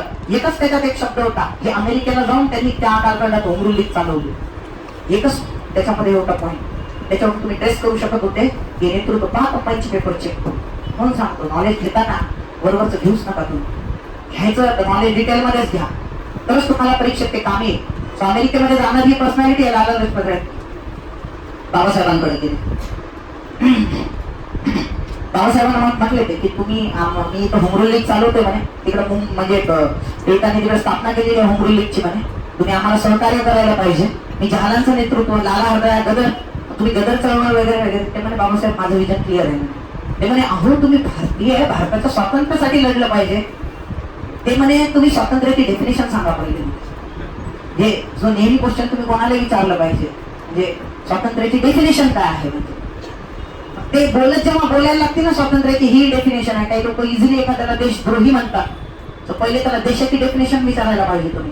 देशाची डेफिनेशन काय पहिले बोल बाबा तू, मग एखाद्याला देशद्रोही म्हणतात. नंतर मध्ये कळून जाते त्याला की आपली डेफिनेशन मुळात काय आहे. नाही, त्यांनी विचारलं स्वातंत्र्य म्हणजे काय बाबासाहेब म्हणताना, स्वातंत्र्याची डेफिनेशन काय. ब्रिटिशांना अकल नाही, वॉट अबाउट दलित, त्यांच्यावर फक्त ब्रिटिश नाही, ब्रिटिश आल्यामुळे इतकी मिळायला लागलेली आहे दलितांना. तुम्ही भारत म्हणता कोणाला, तुम्ही भारत म्हणता कोणाला, म्हणजे नेमकं तुम्ही भारत पाहताना कोणाकडे पाहताय. आम्ही लोक तर दिसतच नाही तुम्हाला. त्याच्यामुळे माझा विचार क्लिअर आहे. मला शिष्यवृत्ती मिळालेली आहे शिक्षणासाठी, मला कुठल्याही चळवळीमध्ये पळायचं नाहीये, मला सध्या तरी पळायचं नाही. माझं विजन क्लिअर आहे. मला अभ्यासासाठी पाठवलं मी प्राध्यापक पण नाही, तू भारताच्या स्वातंत्र्यासाठी काहीतरी करायला पाहिजे. बाबासाहेब म्हणे बिलकुल नाही, मला माझं कळतंय काय करायचं काय नाही. माझे विजन्स क्लिअर आहे आयुष्याबद्दलचे. वय जास्त नाही बरं का पोराचं, 23-24 वर्षाचा काय तो. म्हणजे विचार करा, ध्यानातून माणूस ते 60-70 वर्षापर्यंत काही काही मरत, लय मोठी चुकी झाली आयुष्यात. म्हणून मरत कळते, म्हणजे काही काही म्हातारे असतात नुसतं वयाने वाढतात आणि केस पांढरे होतात. म्हणजे अनुभव नॉलेज काही घेणदेण नसते. म्हणजे बालबुद्धीसारखे जगतात ते मरेपर्यंत. तुम्ही पाहिले सर गावाकडे ठीक लागलं म्हाताऱ्यांचा, अशा शहरात पण पाहायला भेटतात. म्हणजे हा ते असतात ना, लोक वाट पाहतात कधी मरत, म्हणजे घरचेच वाट पाहतात मरत नाही म्हणून, कधी जाणार आहे म्हणून. काहीच नाही. म्हणजे आपण काहीतरी जगलं बाबा, काहीतरी इथं म्हणजे आपण काहीतरी घडवलंय, काहीतरी ऐकल्यानंतर समाजात काही घेणं देणं, 2 टाइम खाणे झोपणे आणि लवकरात लवकर झालं. म्हणजे ते असतात ना 3 गोष्टी असतात ना जीवनामध्ये, की बाबा एक संतती जनन झाला म्हणतो, हे केलं आपलं कर्तव्य संपलं, जीवनात निघून चाललं. हा पोरगा 22-23 वर्ष पोरामध्ये प्रगल्भता आहेत, जी माणसाला 60-70 वर्षापर्यंत मिळत नाही. त्यासाठी एकच गोष्ट कारणीभूत आहे मित्रांनो, ते म्हणजे त्यांचं नॉलेज, त्यांचं प्रगाढ वाचन. त्यावेळेस देशाच्या पूर्ण कॉन्स्टिट्यूशन पार्ट, म्हणजे त्यावेळेस जे निग्रपस डिबेट चालायच्या रूम मध्ये, त्यांच्या रूम मध्ये जेव्हा डिबेट चालायच्या की भारतातल्या अस्पृश्य आणि तुम्ही तुमच्या देशामध्ये हे जे असणारे निगेटिव्ह आहे, तर बाबासाहेब आर्टिकलचे दाखले देऊन बोलायचे अमेरिकेत. त्यांचे आर्टिकल, सब आर्टिकल, कायदे, हा कायदा आहे, असं आहे तसं आहे, पूर्ण पाठ होतो बाबासाहेबांना. पॉल सायन्सच पूर्ण पाठ होतो. 7 कोर्सेस मी मला म्हटलो पॉल सायन्स मध्ये कम्प्लीट केलेले आहे माणसाने. सो नॉलेजला काही पारावरच नव्हता. रात्रंदिवस अभ्यास, रात्रंदिवस प्रॅक्टिकल अभ्यास. आपल्यासारखं नाही रट्टा मारायचं, नावं आठवले नाही आठवले गेले असं नाही, प्रॅक्टिकली अभ्यास करायचा रात्रंदिवस. आणि त्यांना म्हणजे ते लाला लजपत रायबद्दल सांगताना मला हे वाटते, लाला लजपत राय जेव्हा बोलायला आले तर बाबासाहेबांनी मोजून त्यांना 17-18 मिनिटं देऊ शकतो म्हणे, त्याच्यावर नाही. अरे हा माणूस जेवायचा तर त्या लायब्ररीमध्येच खायचा, म्हणजे का तुम्हाला बाहेर जाता येऊ नये, लय हकललेल्या लायब्ररी. सकाळी सकाळी लायब्ररीयन त्याला बोलायचं, तुम्ही येणारे पहिले व्यक्ती आहे वगैरे वगैरे, तो बोलायचा ठीक आहे धन्यवाद, बोलायचं पण नाही ते कोणाशी. इव्हन तुम्हाला सांगतो, जेव्हा खूप मोठे व्यक्तिमत्व बनले, लॉ मिनिस्टर वगैरे वगैरे, त्यांना खूप सारे दलित लोक भेटायला जायचे त्यांचे प्रॉब्लेम घेऊन. बाबासाहेबांकडे वेळच नसायचा. म्हणजे आता तुम्ही म्हणाल सर दलितांना वेळ दिला नाही, बाबासाहेबांनी असं नव्हतं करायला पाहिजे. त्यांचा व्हिजन असा नव्हता की एका माणसासाठी नाही तर आपलेच त्या तुझ्या पोरांना नोकरीवर लावून देतो, लॉ मिनिस्टरांनी त्याला लावून देतो, हा प्रकार नाही, नेपोटिझम प्रकार नाही. मी अभ्यास करतो आणि असं काहीतरी प्रोव्हिजन करतो की तुझ्या पुढच्या 15 ते 20 पिढ्या नाव घेतलं पाहिजे. म्हणजे तुझ्या एकट्याच्या लेकरांना लावत मी पूर्ण पूर्ण पूर्ण समाज तुझाच नाही, जेवढ्यावर तुझ्यासारखे अत्याचार झाले सगळ्यांसाठी मी छिछोडे कामानी करत नाही. म्हणजे 1 आणि 2 असं बोलायचं बरोबर. आपण काय करतो, आपलं जीवन असंच आहे ना, दुसऱ्याला सॅटिस्फाईड करण्यातच चाललंय. हाला वाईट वाटेल, त्याला वाईट वाटेल, तो मित्र त्याला चहा पाच, त्याला इकडे बोलव, त्याला काय चाललंय भावा, अरे मजेत त्यांना सगळं गावाकडे आयुष्य चाललंय दुसऱ्याला इम्प्रेस करण्यामध्ये. काय ते भंगार टी शर्ट असतो एखाद्याचा, काय टी शर्ट घेतला, 1 नंबर कुठून घेतला, मी पण घेतो. तर ते आपल्याला 1000 रुपये मूर्खपणा केला, फक्त 1000 रुपये. काय हे सगळे हे काय, हे नॉन क्वालिटेटिव्ह काम आहे जीवनात. आपण रोज कमिट करतो का, क्वालिटीच नाही आपल्यामध्ये, भंगारपणा भरलेला आहे, दुसरा भरलाय डोक्यामध्ये. मग लोकांना असंच इम्प्रेस करावं लागतं फालतू गोष्टी करून. म्हणजे 1 नंबर, क्या बात, ये बात, वो बात, हा फालतूपणा नाहीच आहे. इथं प्युअर नॉलेज आहे. याच्या लक्षामध्ये जे घेतं ते प्युअर घेतं, वेळ नाही बोलण्यासाठी बिलकुल. साठी तर बिलकुल करायचं नाही कोणाला, म्हणजे विजन क्लिअर आहे. नाही तर पॉसिबल झालं असतं का 44-45 कोर्स करणं आपल्या स्पीडनं दिलं असतं तर, आपल्या स्पीडनं तर पंचवार्षिक असते म्हणजे हे सगळं पिकले असते तिथंच राहून. म्हणजे बिलकुल नाही, माणूस तिथंच थांबला नाही. 1916 मध्ये PhD कम्प्लीट झाली त्यांची, लगेच लंडनला गेले. पैसे पाऊंड मध्ये मिळायचे, लंडन मध्ये पण चालतात, पाऊंड लंडनच चलन आहे. तिथून काय गेले ते लंडनला, 1च वर्ष त्यांच्याकडे होतं बरं का, म्हणजे 1916 पर्यंत. 1917 4 वर्ष त्यांना शिष्यवृत्ती मिळाली होती. करार असा होता की 4 वर्ष तू शिकून आल्यानंतर 10 वर्ष नोकरी कुठं करायची. म्हणजे बरोड्याच्या गायकवाडांनी काही शिकायला लय उपकार केलेले नव्हते, त्याच्यासोबत करार केला. त्याला माहित आहे पोरगले हुशार आहे म्हणून काम येऊ शकते उद्या बरोदा संस्थानामध्ये, म्हणून त्यांना पैसे देऊन कुठे पाठवलं होतं, फॉरेनला. बाबासाहेबांना माहित होतं आपल्याकडे फक्त 1 वर्ष उरला, पण माणूस किती जिद्दी पहा ना. हा माणूस तिथं गेला लंडन मध्ये, कारण इथलं पूर्ण झालेला होता थिसिस. तिथल्या प्राध्यापकांनी अमेरिकेच्या काही लंडनला ते दिले, त्यांना बोलावून घेण्यात आलं. म्हणजे त्या कालखंडात म्हणजे इंग्रज एवढे पॉवरफुल होते. म्हणजे जगामध्ये पहा तुम्ही, जगामध्ये म्हणजे भारतही देश त्यापैकी होता बरं का. जेव्हा तुम्ही जगातल्या सर्व स्कॉलरला इन्व्हाइट करताना भारतही असा होता बरं का देश, जगातल्या सर्व स्कॉलरला इन्व्हाइट करायचा. तेव्हा आपण जगावर राज्य केलंय, लक्षात ठेवा. गुप्त एम्पायर मध्ये जेव्हा अरब लोकांनी सगळ्या जगातल्या स्कॉलरला बोलावलं या आमच्या देशामध्ये, तेव्हा अरबांनी जगांवर राज्य केलंय. त्यापैकी भारत पण एक आहे. भारतावर राज्य केले अरबांनी, लोकांनी. का त्यांनी जगासाठी दार ओपन केले. आज इंग्लंडचे आणि अमेरिकेचे दार ओपन आहे जगातल्या सर्व सायंटिस्टसाठी. अमेरिकन नेटिव्ह ते मजा मारतात लोक, आपले लोक तिथे जाऊन रात्रंदिवस रिसर्च करतात आणि त्या देशाचं नाव मोठं करतात. नाही तुम्ही पहा तिथं नोबेल पारितोषिक मिळवणारे वगैरे आज सगळे भारतातले, तिथे अमेरिकेतले मोठे सगळे भारतीय वंशाचे आहेत. लोक तिथून ओपन केलेले आहेत दार. आपले इथले आपल्याच लोकांसाठी बंद असतात का, तर तू महार आहे, तू मातक आहे, तू मुस्लिम आहे. आपल्या स्कॉलरसाठी दार होत नाही. म्हणजे विचार करा ना, ते जर दार गांधीजीने त्यावेळेस बंद केलं असतं, तू महार आहे बाहेर. माझ्या ग्रुपवर लढला ना पुणेकरा, वाटत मला मजबुरी सही करायला लावली होती. घेऊ देत नाही कॉन्फिडन्स, कसा आहे तो पाहून घेतो, असं जर विचार केला असता आज आपल्या जवळ सुद्धा घटना भेटली असती. तर आपण मुस्लिम आहे या चष्म्यातून पाहिलं असतं. कोणाकडं, त्या APJ अब्दुल कलामांकडे एवढा मिसाईल मॅन सुंदर भेटला असता का, आज भारताचं एम्पॉवरमेंट झालं असतं का एवढं सुंदर. मी नेहमी सांगतो, कितीतरी डॉक्टर बाबासाहेब आंबेडकर आणि APJ अब्दुल कलाम आजही आपल्या समाजात आहे. फक्त ते मागं काय आहे, कारण आपण त्यांना जातीच्या बेड्यात अडकून ठेवलेल्या आहेत किंवा धर्माच्या बेड्यात अडकून ठेवले. आज तर वातावरण क्रिटिकल आहे भारताचं, याच्या लक्षामध्ये. ज्यांचा वापर करून जगात 1 नंबर बनवायला पाहिजे देशाला आपल्या, त्याचा वापर करून देश वाटण्यावर भारत निघालेला आहे. म्हणजे आताच कन्स्ट्रक्टिव्ह तो सोडा, डिस्ट्रक्टिव्ह ऍक्टिव्हिटी चालू आहे. आज दिल्लीमध्ये मुस्लिम हिंदूंना मारतायत, हिंदू मुस्लिमांना मारतायत, त्यांच्या मस्जिदी जाळतायत, ते त्यांचे मंदिरं जाळतायत. म्हणजे भारत मध्ययुगात चालला की काय असं वाटायला लागलेलं आहे. किती दुर्दैवाची गोष्ट आहे. याच्या लक्षामध्ये पुढे जाऊ, म्हणजे म्हणतो ना आपण की बाबा आता लागू नाही, भारत पुढे गेला, ते लोक होते तेव्हा, असं नाही, आजही लागू आहे. तो काळ गेला, पण त्या टेंडन्सी आणखी जिवंत आहे ना लोकांमध्ये. याच्या लक्षात पुढे जाऊया आपण. लंडन मध्ये गेले, लंडन स्कूल ऑफ इकॉनॉमिक्स मध्ये त्यांनी ऍडमिशन घेतली, लगेच त्यांची ऍडमिशन झाली तिथं. पण माणसाकडे फक्त 1च वर्ष होतं. त्यांनी अभ्यास करायला सुरुवात केली. तिथे 2 कोर्सेस करत होते, पण 2 कोर्सेस करत असताना ते बाय प्रोडक्ट म्हणतो ना मी तुम्हाला, ते भरपूर असतात. म्हणजे एक VMU मध्ये प्राध्यापक आहे, तुम्हाला एका ह्याच्यात भेटले होते, म्हणजे बसमध्ये भेटले होते.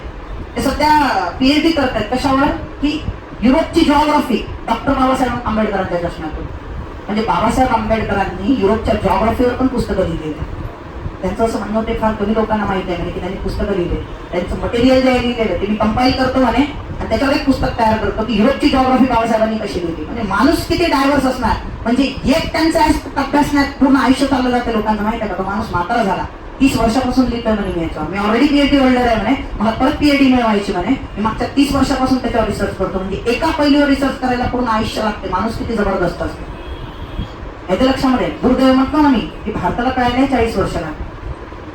याचं लक्षामध्ये काही काही तर वेळेस आजही कळत नाही. म्हणजे एक मी पाहिलं, म्हणजे एक YouTube याच्यावर कमेंट होता नेटवर, त्याच्यावर एक टाकलं होतं म्हणजे एका माणसाने, oh doctor Babasaheb Ambedkar is really talented काय, आणि मार्क होता पुढे. म्हणजे आजही लोक विचारतात खरंच टॅलेंटेड होते का ते एवढे. म्हणजे हेच दुर्दैव आहे देशाचं की आपल्या देशातले लोकच आपल्या पुढची पिढी तर आपली निवड बघणार असणार आहे. एज्युकेशनच म्हणजे मला डाऊटफुल वाटते, काय त्यांना काय मिळवायचं कळतच नाही. म्हणजे मोटिवेशन कशातून घेतील ते कशातून नाही मला लक्षातच येत नाही. जेव्हा त्यांच्या जीवनामध्ये त्यांना वाटेल की बाबा काहीतरी कमी पडायला लागला, आपल्यावर अन्याय होतोय, तर काहीतरी पाहिजे ना मोटिवेशन. कोणातरी डोळ्यासमोर राहिलं पाहिजे ना की खूप अन्यायग्रस्त वातावरणामधून पण देशाला उभं करणारे काही लोक होते म्हणून. हा माणूस इंग्लंडमध्ये गेला, तिथं त्यांनी MSc आणि DSc साठी फॉर्म टाकले, doctorate of science. By product भरपूर होते, त्यापैकी सर्वात महत्वाचं ग्रेझिन नावाची तिथं त्या कालखंडामध्ये एक वकिलांची संघटना होती ग्रेझिन, त्याच्यातर्फे बॅरिस्टर पदवी दिल्या जायची. बाबासाहेबांनी ती एका वर्षातच मिळवली तिथं, एकाच वर्षात, दुसऱ्या वर्षाची गरज नाही. म्हणजे एकाच वर्षात तिथं गेले, डायरेक्ट बॅरिस्टर बनले ते एका वर्षामध्ये. फक्त DSc आणि MSc जेव्हा त्यांना असं झालं की प्रबंध 21 दिवसात, फक्त 21 दिवसात शकतो, 21 दिवस म्हणजे बाबांनी सबमिट केलेला होता, बाबासाहेबांनी ते सबमिट केलेला होता. त्याचं अनालायसिस करण्यासाठी म्हणजे जवळपास त्याच्यात लागणार होते 21 दिवसात. तर म्हणजे थांबून जाईल तुम्ही डॉक्टर बाबा, म्हणजे मी 1 मिनिट पण नाही थांबू शकत का, माझी शिष्यवृत्ती संपली, मला जगवणार कोण इथं. पण बाबासाहेबांना ते तिथंच सोडावं लागलं, भारतात वापस यावं लागलं. दुर्दैव आहे. आणि तुम्हाला असं वाटतं सयाजीराव गायकवाडांना काय फरक पडला असता 1 वर्ष एक्सटेंड करण्यासाठी. सयाजीराव गायकवाडांना फरक पडत नव्हता, त्यांचे जे चमचे होते ना दरबारात त्यांना फरक पडत होता. तर रोज लेटर लिहायचे, कधी वापस येतोस, तुझी शिष्यवृत्ती संपली, कधी वापस येतो. त्यांना वाटायचं ना महार माणूस, राजाने डोक्यावर हातपाय ठेवला, बॅरिस्टर बनला, फॉरेनला जाऊन पत्र यायचे ना वापस, बॅरिस्टर झालो म्हणून मी कौतुक. म्हणजे सयाजीरावला पोहोचायचीच नाही सयाजीराव गायकवाड. जेव्हा बाबासाहेब भेटले सयाजीराव गायकवाडला, मला तर काहीच माहित नाही म्हणतो कधी बॅरिस्टर झाला म्हणून. मला हे माहित नाही तो इंग्लंडला गेला म्हणून, अमेरिकेहून तर पाठवलं अमेरिकेला होतं. त्यांनी जेव्हा सांगितलं तर म्हणजे मला का नाही सांगितलं ते म्हणजे मी तर नेहमी लेटर लिहायचो, म्हणजे माझ्यापर्यंत एकही पोहोचलं नाही. आणि तुम्ही वारंवार तिकडून पाठवत होते, वापस कधी येतो वापस, मी तसं एकही लेटर नाही लिहिलं. हे सगळे जे चमचे होते मधले दरम्यानची जी साखळी होती, ते सगळेजण लेटर लिहायचे बाबासाहेबांना, कधी वापस येतात, संपलं तुमची शिष्यवृत्ती, संपली तुमची शिष्यवृत्ती. त्यामुळे बाबासाहेबांना अर्ध्यातून वापस यावं लागलं.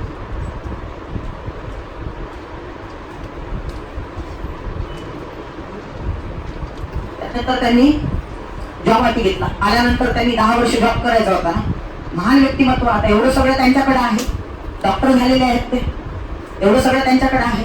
नोकरी पण त्यांना कशी भेटायला पाहिजे, क्लास 1च भेटायला पाहिजे. म्हणून मिलिटरी ऑफिस मध्ये त्यांना काय मिळालेली आहे, क्लास 1ची नोकरी मिळालेली आहे डॉक्टर बाबासाहेब आंबेडकरांना. कुठं, त्या बडोद्याच्या संस्थानामध्ये नोकरी मिळाल्यानंतर बाबासाहेब करायला लागले नोकरी, पण त्यांना फार वाईट परिस्थितीला सामोरं जावं लागलं. ते म्हणजे त्यांच्या नोकऱ्याला त्यांनी बोलावलं आणि म्हटलं पाणी दे रे. पाणी कोणी आणून देत नव्हतं. तथाकथित तो माणूस पण सवर्ण होता. बाबासाहेबांना अतिशय तुच्छ ट्रीटमेंट मिळायची. त्यानंतर बाबासाहेबांना राहायला कसं बसं, म्हणजे ते पण सांगावं लागलं की मी पारशी आहे, मला राहू द्या. म्हणून बाबासाहेबांना त्या बडोद्यामध्ये राहायला भेटलं. गुजरातमध्ये पारशी कम्युनिटी स्ट्रॉंग होती ना, हिंदू तर कोणी त्यांना उभं करायला तयार नव्हतं महार असल्यामुळे. शेवटी बाबासाहेबांना म्हणजे बाबासाहेब एक रात्र पूर्ण झोपले नाही, फक्त रूम शोधत राहिले. कुठं झोपणार कुठं, क्लास 1 अधिकारी दरदर फिरतोय म्हणजे की त्यांना रूम मिळत नाहीये तिथं. शेवटी मिळाली त्यांना रूम. शेवटी त्यांना खोटं बोलावं लागलं की मी पारशी आहे म्हणून. ते पण नंतर लक्षात आलं की त्यांच्या जेव्हा लक्षात आलं ना पारशी नाहीये, त्याला तिथून काढण्यात आलं, कारण ते पारशी हॉस्टेल होतं. बाबासाहेब म्हणे मी पैसे चांगले देतो, मी दिवसाला 5 आणे देतो म्हणे तुम्हाला ऍज अ पेईंग गेस्ट. 5 आणे म्हणजे खूप झाले त्या कालखंडामध्ये एका रूमचे. तर बाबासाहेबांना स्टोर हाऊस देण्यात आलं, म्हणजे जिथं सगळं घाण पडलेली होती तिथं क्लास 1 अधिकारी झोपायचं जाऊ. पण ठीक आहे, राहायची सोय झाली, खायचं काय करायचं. मग एका पारशी क्लब मध्ये गेले, तिथं बाबासाहेबांसोबत कोलंबियाला असणारे मित्र होते. तर तो पारशी क्लबचं म्हणणं होतं की तुम्हाला वेगळं बसून जेवावं लागेल, तुम्हाला सर्व करणारा मुस्लिम व्यक्ती असेल. म्हणजे बंधनच बाबासाहेबांवर काय होते, लाचा जात होते. शेवटी मग ते गेले सयाजीराव गायकवाडला म्हणे भाऊ म्हणजे आमच्याकडून हे जमत नाही म्हणे, मी रोज स्ट्रगल करतोय म्हणे, क्लासवर अधिकारी आहे, मला कोणी कॉपरेटच करत नाही. शेवटी सयाजीराव गायकवाडांनी म्हणून टाकलं की म्हणे बघ मलाही सुधारणा करायची आहे म्हणे, पण मी एकदा सगळ्या कम्युनिटीच्या विरुद्ध जाऊ शकत नाही, माझ्यावर पण काही बंधनं येतात. त्यांनी हात काढून घेतले. बाबासाहेबांनी नोकरी सोडली, बॉम्बेत ते आले आणि ते लॉ हा विषय शिकवायला लागले. विद्यार्थ्यांना कोणता विषय शिकवायला लागले? लॉ हा विषय शिकवायला लागले. 1-2 कॉलेज नंतर बाबासाहेबांनी त्या कालखंडात चेंज केले तिथं. त्यानंतर हळूहळू ते चळवळीमध्ये यायला लागले. त्यामध्ये सर्वात महत्वाचा त्यांच्या जीवनातला मुवमेंट म्हणजे साऊथ बोरो कमिशन. 1918 मध्ये भारतामध्ये काय आलं होतं हे लक्षात ठेवा, आपल्या स्टेट बोर्ड मध्ये आहे बरं का. सो ते होतं South Borough commission. It is a मतदान कमिटी. कोणती कमिटी होती ती? मतदान कमिटी. आणि या कमिटी कोण? दलितांतर्फे 2 व्यक्तींनी काय दिली होती त्या कालखंडामध्ये? साक्ष दिली होती. ते 2 व्यक्ती होते डॉक्टर बाबासाहेब आंबेडकर आणि वीरा शिंदे, विठ्ठल रामजी शिंदे. लिहून घ्या ते साऊथ बोरो कमिशन, लिहून घ्या. नोट्स मध्ये नका शोधू, त्या नोट्स वर लिहून घ्या. 1918 मध्ये मतदान कमिटी कोणती होती? ती साऊथ बोरो कमिटी मतदान कमिटी होती भारतामध्ये आलेली. त्यामध्ये दोघांनी साक्ष दिली होती. कोण कोण होते ते? वीरा शिंदे, विठ्ठल रामजी शिंदे माहित असेल तुम्हाला, आणि दुसरे कोण होते? लक्षात, डॉक्टर बाबासाहेब आंबेडकर. सो इथे बाबासाहेबांनी कशाची मागणी केलेली आहे? दलितांसाठी वेगळ्या मतदारसंघाची. लिहा तिथं, दलितांसाठी वेगळ्या मतदारसंघाची मागणी केली.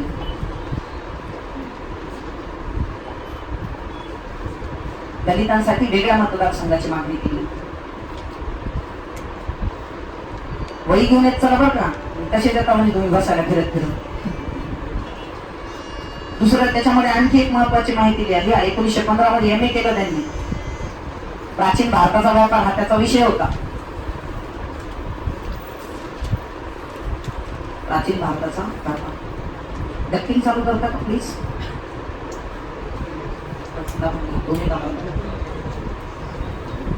काय होता? प्राचीन भारताचा व्यापार, बरोबर.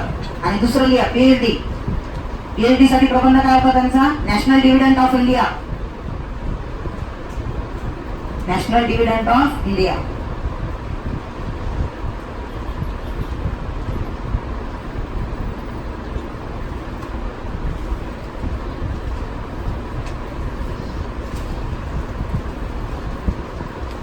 हे विचारतात बरं का परीक्षेला. साऊथ बोरो कमिशन कशासाठी होता? तिथं बाबासाहेबांनी कशाची मागणी केली होती? दलितांसाठी वेगळ्या मतदारसंघाची मागणी केली होती. याच्या लक्षामध्ये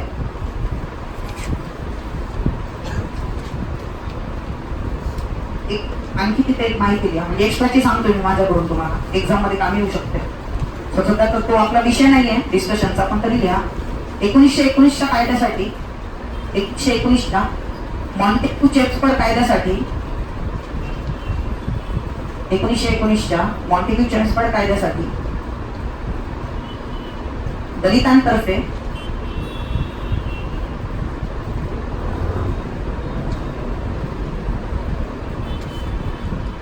एक लिहा कालीचरण नंदागौरी. नंबर 1 लिहा कालीचरण नंदागौरी व गवई. कालीचरण नंदागौरी व गवई त्या 2 दलित नेत्यांनी साक्ष दिली होती. मी तर पोर चुका करतात. डॉक्टर बाबासाहेब आंबेडकर मारतात. 1917ला बाबासाहेब आंबेडकर भारतात नव्हतेच, ते कुठे होते? लंडन मध्ये. त्या साक्ष कोणी दिली 1917ला? तुम्हाला माहित असेल ना, 1919च्या कायद्यासाठी जे रिस्पॉन्सिबल गव्हर्नमेंट आपण ज्याला म्हणतो, जबाबदार शासन पद्धतीची घोषणा कधी करण्यात आली होती? 20 ऑगस्ट 1917लाच करण्यात आली होती. तेव्हा ती करत असताना 2 दलित नेत्यांनी काय केलेली आहे? साक्ष दिली आहे. ते कोणकोणते होते? कालीचरण नंदागौरी आणि दुसरा होता गवई.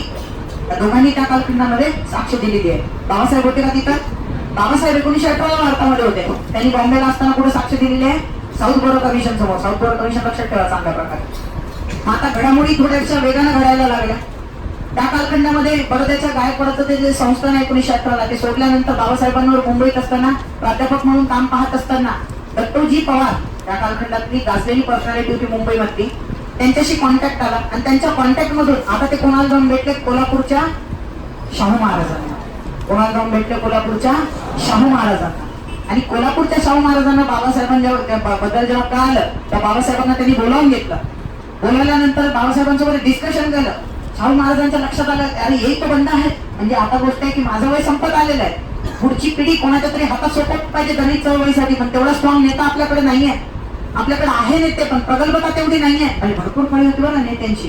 त्या कालखंडामध्ये शाहू महाराजच्या ब्राह्मणेतर चळवळीला सपोर्ट करत होते. म्हणजे 1917 पर्यंत ब्राह्मणेतर चळवळीने ऑलमोस्ट भारतात जोर धरलेला होता. भारतात म्हणतो, फक्त महाराष्ट्रात नाही, साऊथ इंडियामध्ये त्या कालखंडात ते पी त्यागराज आणि जे पी नायर हे दोघं जण. नंतरच्या कालखंडामध्ये पेरियार रामस्वामी नायकर साऊथ इंडियात ब्राह्मणेतर चळवळीतले मोठे नेते होते. तसे महाराष्ट्रात त्या कालखंडात जे जवळकर, वालचंद कोठारी हे त्या कालखंडात गाजवत होते.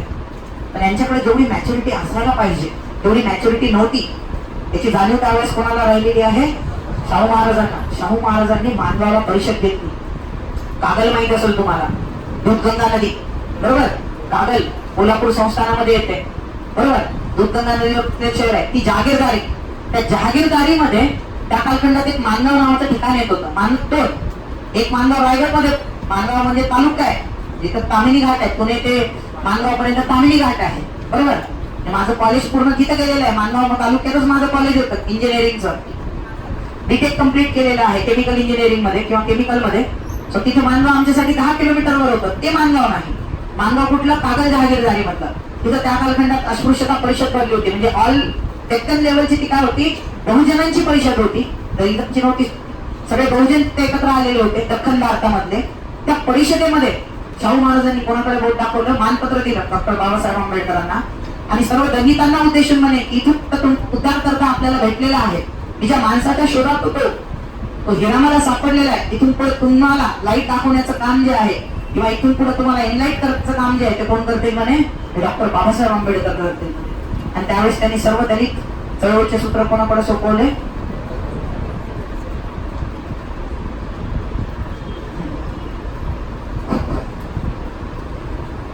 बंद करू टाका ते.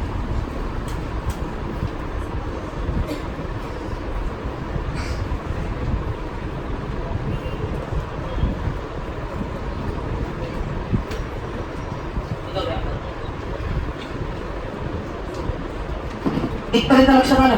1920. आता 1920 मध्ये आणखी एक महत्वपूर्ण काम केलं. लिहून घ्या. मूकनायकला सुरुवात. 1920 कोणतं वर्तमानपत्र सुरू केलं बाबासाहेबांनी? मूकनायक.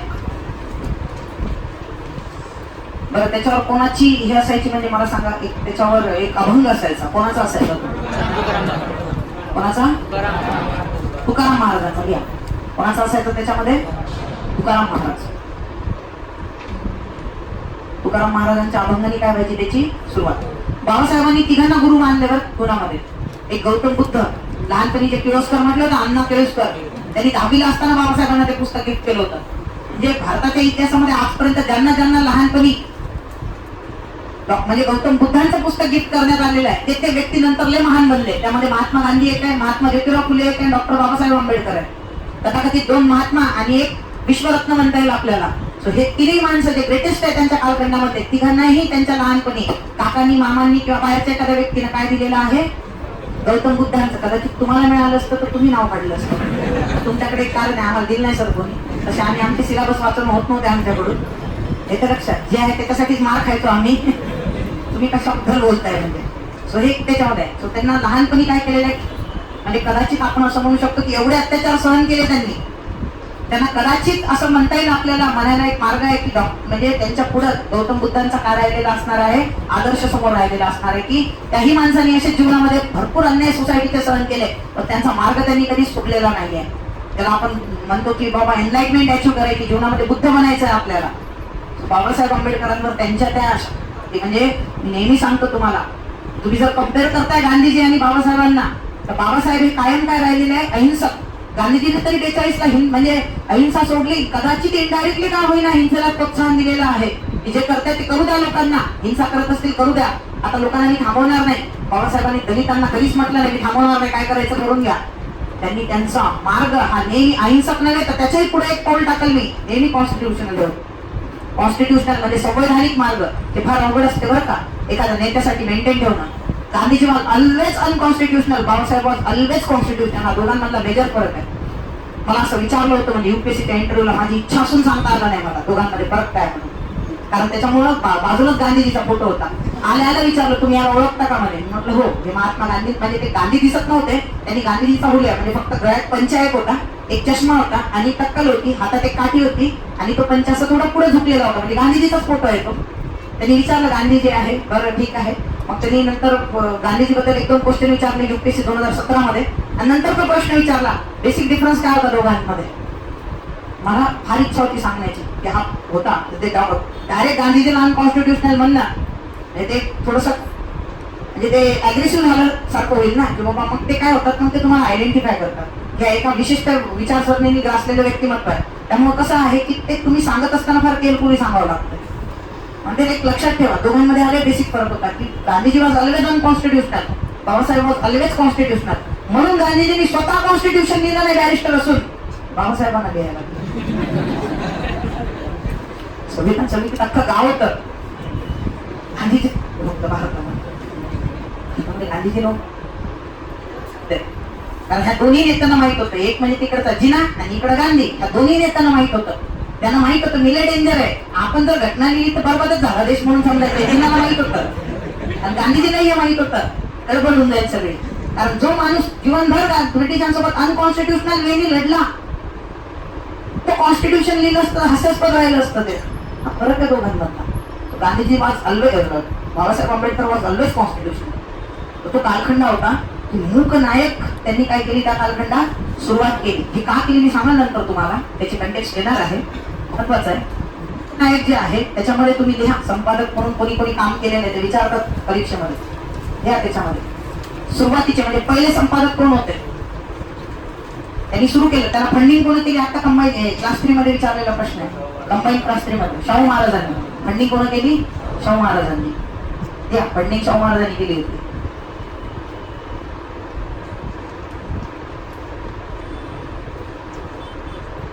त्याच्यानंतर पांडुरंग भटकर, दलित चळवळीतला नेता होता तो पांडुरंग भटकर, हा त्याचा पहिला संपादक लिहा तुम्ही, पांडुरंग भटकर.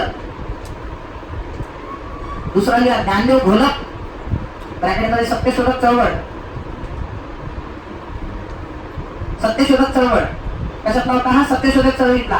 पहिल्या हॉस्टेलचं पहिलं प्रोडक्ट त्यावर काय आहे, महात्मा ज्योतिराव फुलेंचं ज्ञानदेव घोलप. विचारतात परीक्षेमध्ये, तुमच्या ह्याच्यामध्ये उल्लेख आलेला आहे याचा, कशामध्ये, ते कठारेचं पुस्तक ज्ञानदेव घोलपचं, बरोबर. तिसरं लिहा सीताराम शिवतरकर, लय महत्वाचा नेता आहे हा सीताराम शिवतरकर. जास्त दिवस चाललं नाही वर्तमानपत्र मूकनायक. मला एक गंमत सांगतो मूकनायकची. सीताराम शिवतरकर संपादक होते तिघजण, म्हणजे टप्प्याटप्प्याने, पहिले ते, मग घोलप, मग शिवतरकर.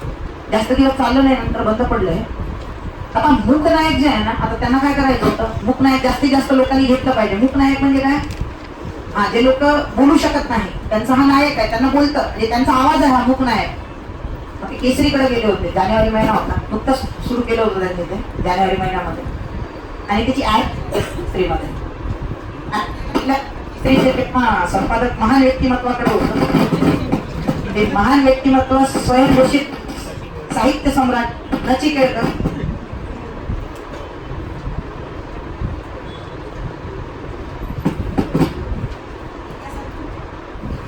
असे काही लोक दिसतात त्यांनी स्वतःलाच पदव्या लावून घेतलेले आहेत.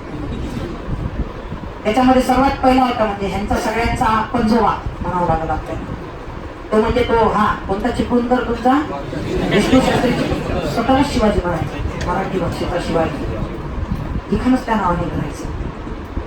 त्याच्यानंतर दुसरे सावरकर होते, त्यांनी स्वतःला स्वातंत्र्य, त्यावेळेस स्वातंत्र्यवीर नाही लावलं त्यांनी पदवी, वीर लावली त्यांनी. स्वतःचं नाव ते काय द्यायचे, वीर सावरकर द्यायचे. असो ठीक आहे बाबा, ते होते पण त्याबद्दल दुमत नाही. आपण त्यांच्याबद्दल पण एक सेमिनार घेतला, आदरितच भाव आहे. ह्यांच्या सर्वांचा कहर होता तो म्हणजे स्वयंघोषित साहित्य सम्राट कोण, नचिकेळकर. तो अतिशय सनातनी कट्टर. याच्यावर क्वेश्चन विचारलं बरं आयोगाने आता मेन्स मध्ये यावर्षी नचिकेळकरवर. ह्या केळकरनी नंतर काय केलेलं आहे, हिंदू महासभेतर्फे गोलमेज परिषदेवर पहिल्या काय केलेलं आहे, प्रतिनिधित्व केलं आहे हिंदूंचं. याच्या लक्षामध्ये तो हाच होता नचिकेळकर, त्यांनी प्रतिनिधित्व केलं आहे त्यावेळेस, याच्या लक्षामध्ये. त्यामुळं तुम्ही एक्झामच्या दृष्टीने लक्षात ठेवा, तो गेलेला आहे यांच्यासोबत. नंतर त्यांनी लिबरल आणि हिंदू महासभा जॉईन केली होती, लिबरल पार्टी आणि हिंदू महासभा. सो त्याचं त्या कालखंडामध्ये त्याच्यातर्फे ते हिंदू तर्फे, लिबरल हिंदू म्हणतात त्याला, म्हणजे त्याच्यातर्फे हा गेलेला होता नचिकेळकर गोलमेज परिषदेसाठी. असो आता हा तिथं शहाणा बसलेला होता. लोकमान्य टिळक त्यावेळेस आजारी पडलेले होते आणि त्यांची घटिका जवळ आलेली होती. नचिकेळकर कडे गेले, म्हणजे ऍड पैसे घ्या म्हणजे तुम्हाला जेवढे पाहिजे मला ऍड द्यायची आहे नाही की तुमच्या पेपरमध्ये.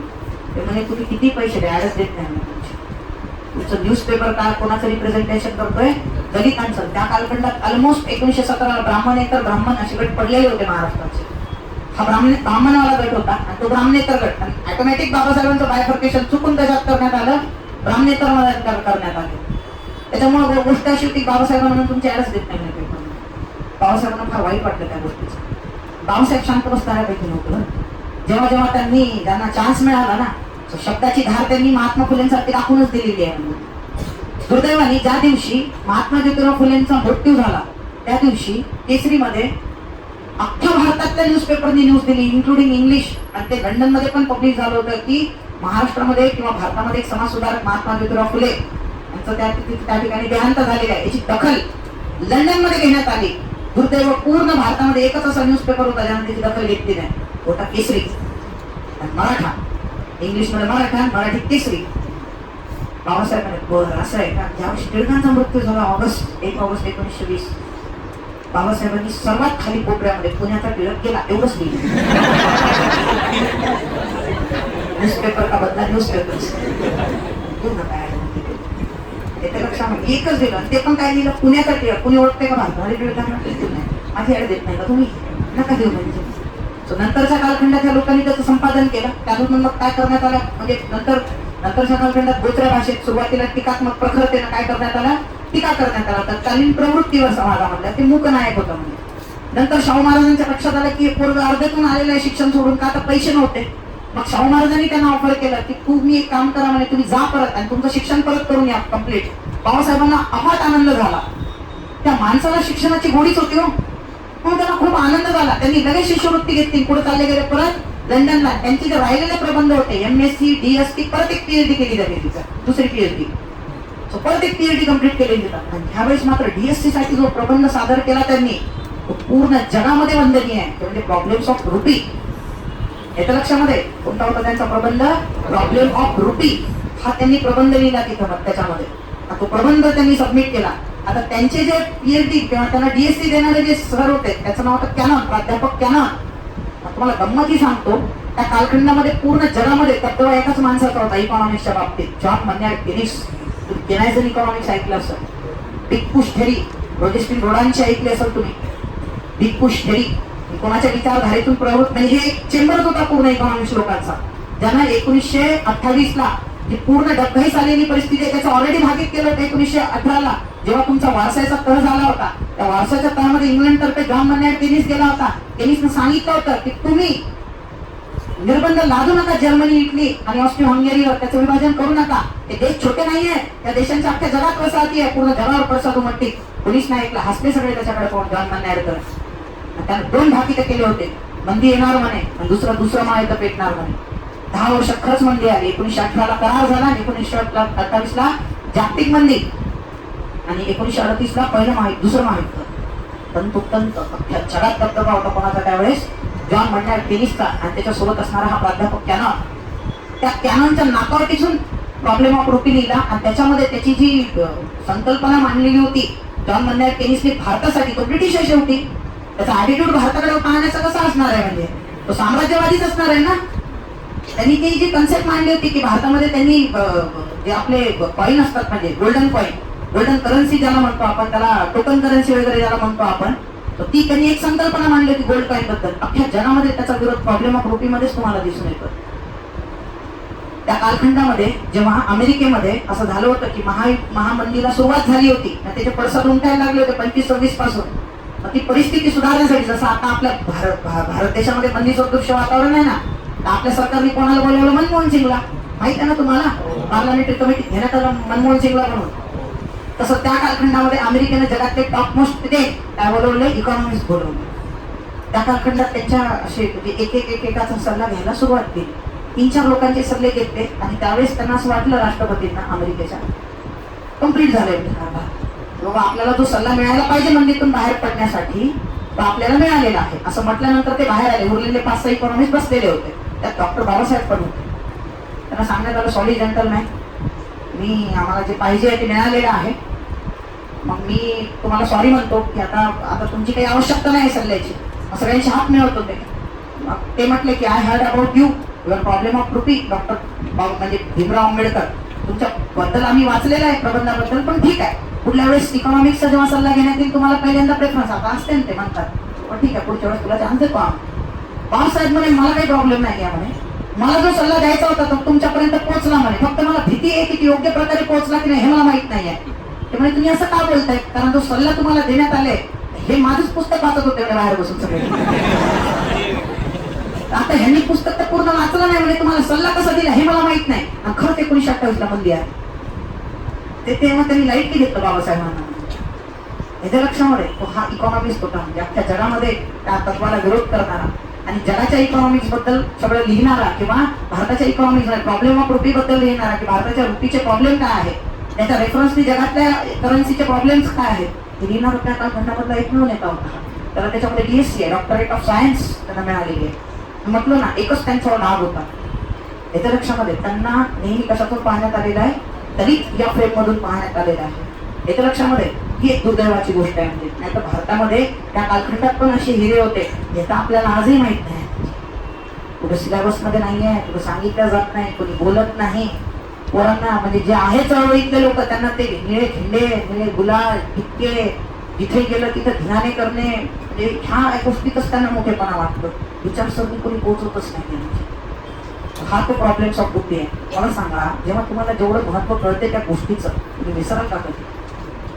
ब्रिटिशांच्या लक्षात आली ती गोष्ट, अमेरिकेत असं असं झालंय बाबा म्हणून, की डॉक्टर बाबासाहेब आंबेडकरांनी हा डायलॉग मारला वगैरे, न्यूज लगेच पोहोचली. तिथे इकॉनॉमिस्ट होतेच नाही इंग्लंडमधले, राम मन्यार वगैरे तिथंच होते म्हणजे सगळे. मग ज्यावेळेस भारतासाठी RBI स्थापनेची वेळ आली 1926 ला, त्या कालखंडात एक कमिशन बसवण्यात आलं. या 1926 कमिशन, या royal commission on Indian currency and coinage. Indian currency and coinage, coin करते ना, कॉइनेज. यंग हिल्टन यांच्या अध्यक्षतेखाली, अध्यक्ष कोण होता याचा? Young Hilton.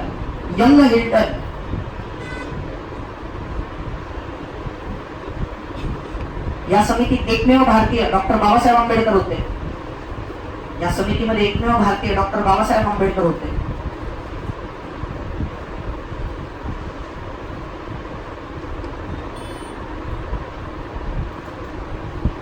या कमिशनने प्रॉब्लेम्स ऑफ रुपीची स्तुती केली.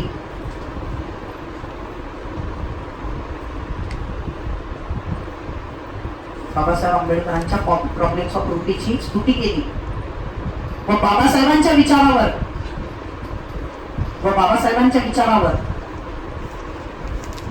1935 ला 1 एप्रिल 1935 ला भारतात RBI ची स्थापना करण्यात आली. 1 एप्रिल 1935 ला भारतामध्ये RBI ची स्थापना करण्यात आली. हा तुम्ही लोकांना माहिती आहे. अशी संस्था जी भारत नव्हे, बांगलादेश आताचा, पाकिस्तान, नेपाळ, भूटान हे सगळ्या देशांचा काय पाहायची, इव्हन ब्रह्मदेश पण सगळ्यांचं त्या कालखंडात हे पाहायची. ती कोणाच्या, जी सेंट्रलाइज होती बँक ती कोणाच्या विचारांवर आहे? तिथं डॉक्टर बाबासाहेब आंबेडकरांच्या. त्यांचं इकॉनॉमिकल कॉन्ट्रीब्युशन आहे. याचं लक्षात. त्यानंतर बाबासाहेब एवढं सगळं करून 1924 ला भारतात आले. भारतात परत त्यांनी दलितांसाठी कार्य करायला सुरुवात केली. 1924 मध्ये त्यांनी आणखी एक क्रांतिकारी घटना केली. त्या दलितांची स्थापना बहिष्कृत हितकारणी. हा 1924 बहिष्कृत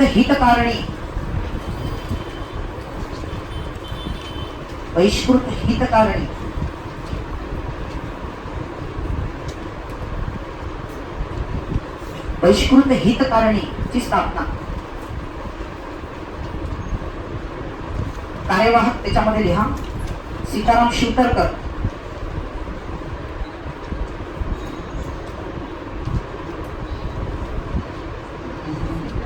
त्याच्यामध्ये एक दिलेलं नाही नोट्स मध्ये, ते ऍड करा. शिका, संघटित व्हा आणि संघर्ष करा. बोधवाक्य. शिका, संघटित व्हा, संघर्ष करा. शिका, संघटित व्हा, संघर्ष करा. आपल्या इथं उलटा कारभार असतो. पहिले संघर्ष करतात, वाटलं तर संघटित होतात, शिकत तर बिलकुलच नाही. काय शिकणार? शिका, संघटित व्हा आणि संघर्ष करा. हा त्यांचा काय होता? मोठा होता त्यावेळेस. येतं लक्षात? सो कशाची स्थापना केलेली आहे? बहिष्कृत हितकारणी सभेची स्थापना केलेली आहे. त्या कालखंडामध्ये त्यांनी नंतरच्या कालखंडामध्ये एक वर्तमानपत्र पण सुरू केलं होतं, मूकनायक बंद करून. ते कोणतं होतं? बहिष्कृत भारत. म्हणजे मूकनायक वर्तमानपत्राचे मूकनायक वर्तमानपत्राऐवजी बहिष्कृत भारत हे वर्तमानपत्र सुरू करण्यात आले. बहिष्कृत भारत हे वर्तमानपत्र सुरू करण्यात आले. सीतारामचे उत्तर करले महत्वाचं आहे बरं का. म्हणजे बाबासाहेब आंबेडकर सोडून बाकीचे जे दलित नेते आहेत त्याच्यामध्ये सीताराम शिवतरकर महत्वाचा आहे. चांभार कम्युनिटीचा होता तो. बाबासाहेबांना खूप मानायचा. लक्षात ठेवा, पुणे करारावर त्याची सही आहे बरं का दादासाहेब गायकवाडांसोबत, सीताराम शिवतरकरची. सीताराम शिवतरकर बाबासाहेबांसोबत जेव्हापासून ते भारतात आले होते ना 1917ला, तेव्हापासून सोबतच होता. बाबासाहेबांचे भरपूर कामं सीताराम शिवतरकरनी केलेले आहे त्या कालखंडामध्ये.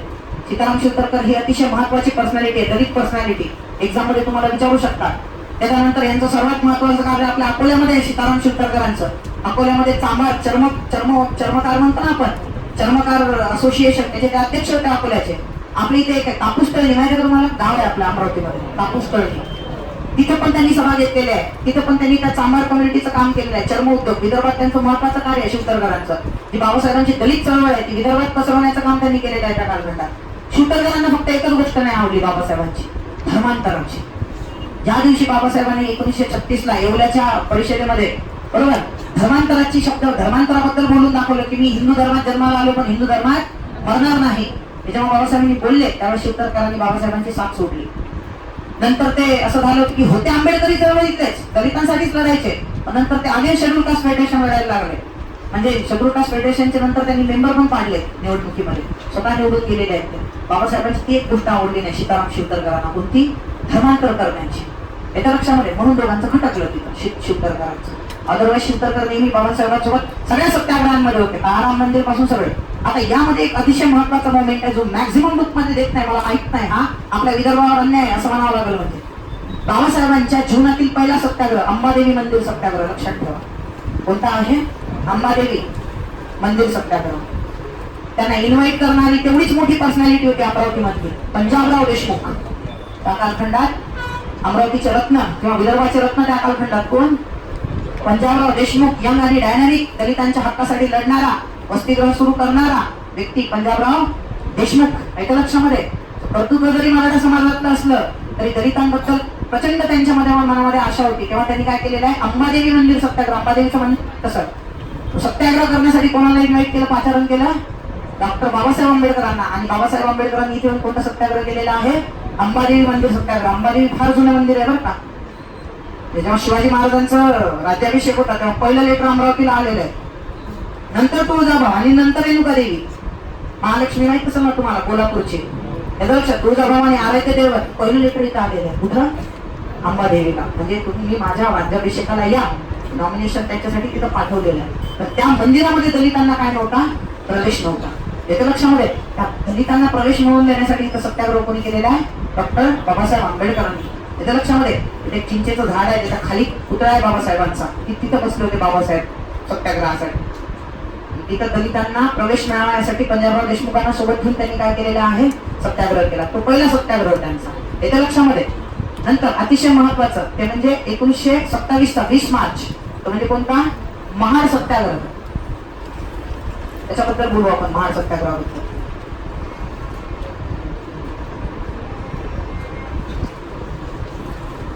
बाबासाहेबांचं कार्य आता हळूहळू वाढायला लागलं.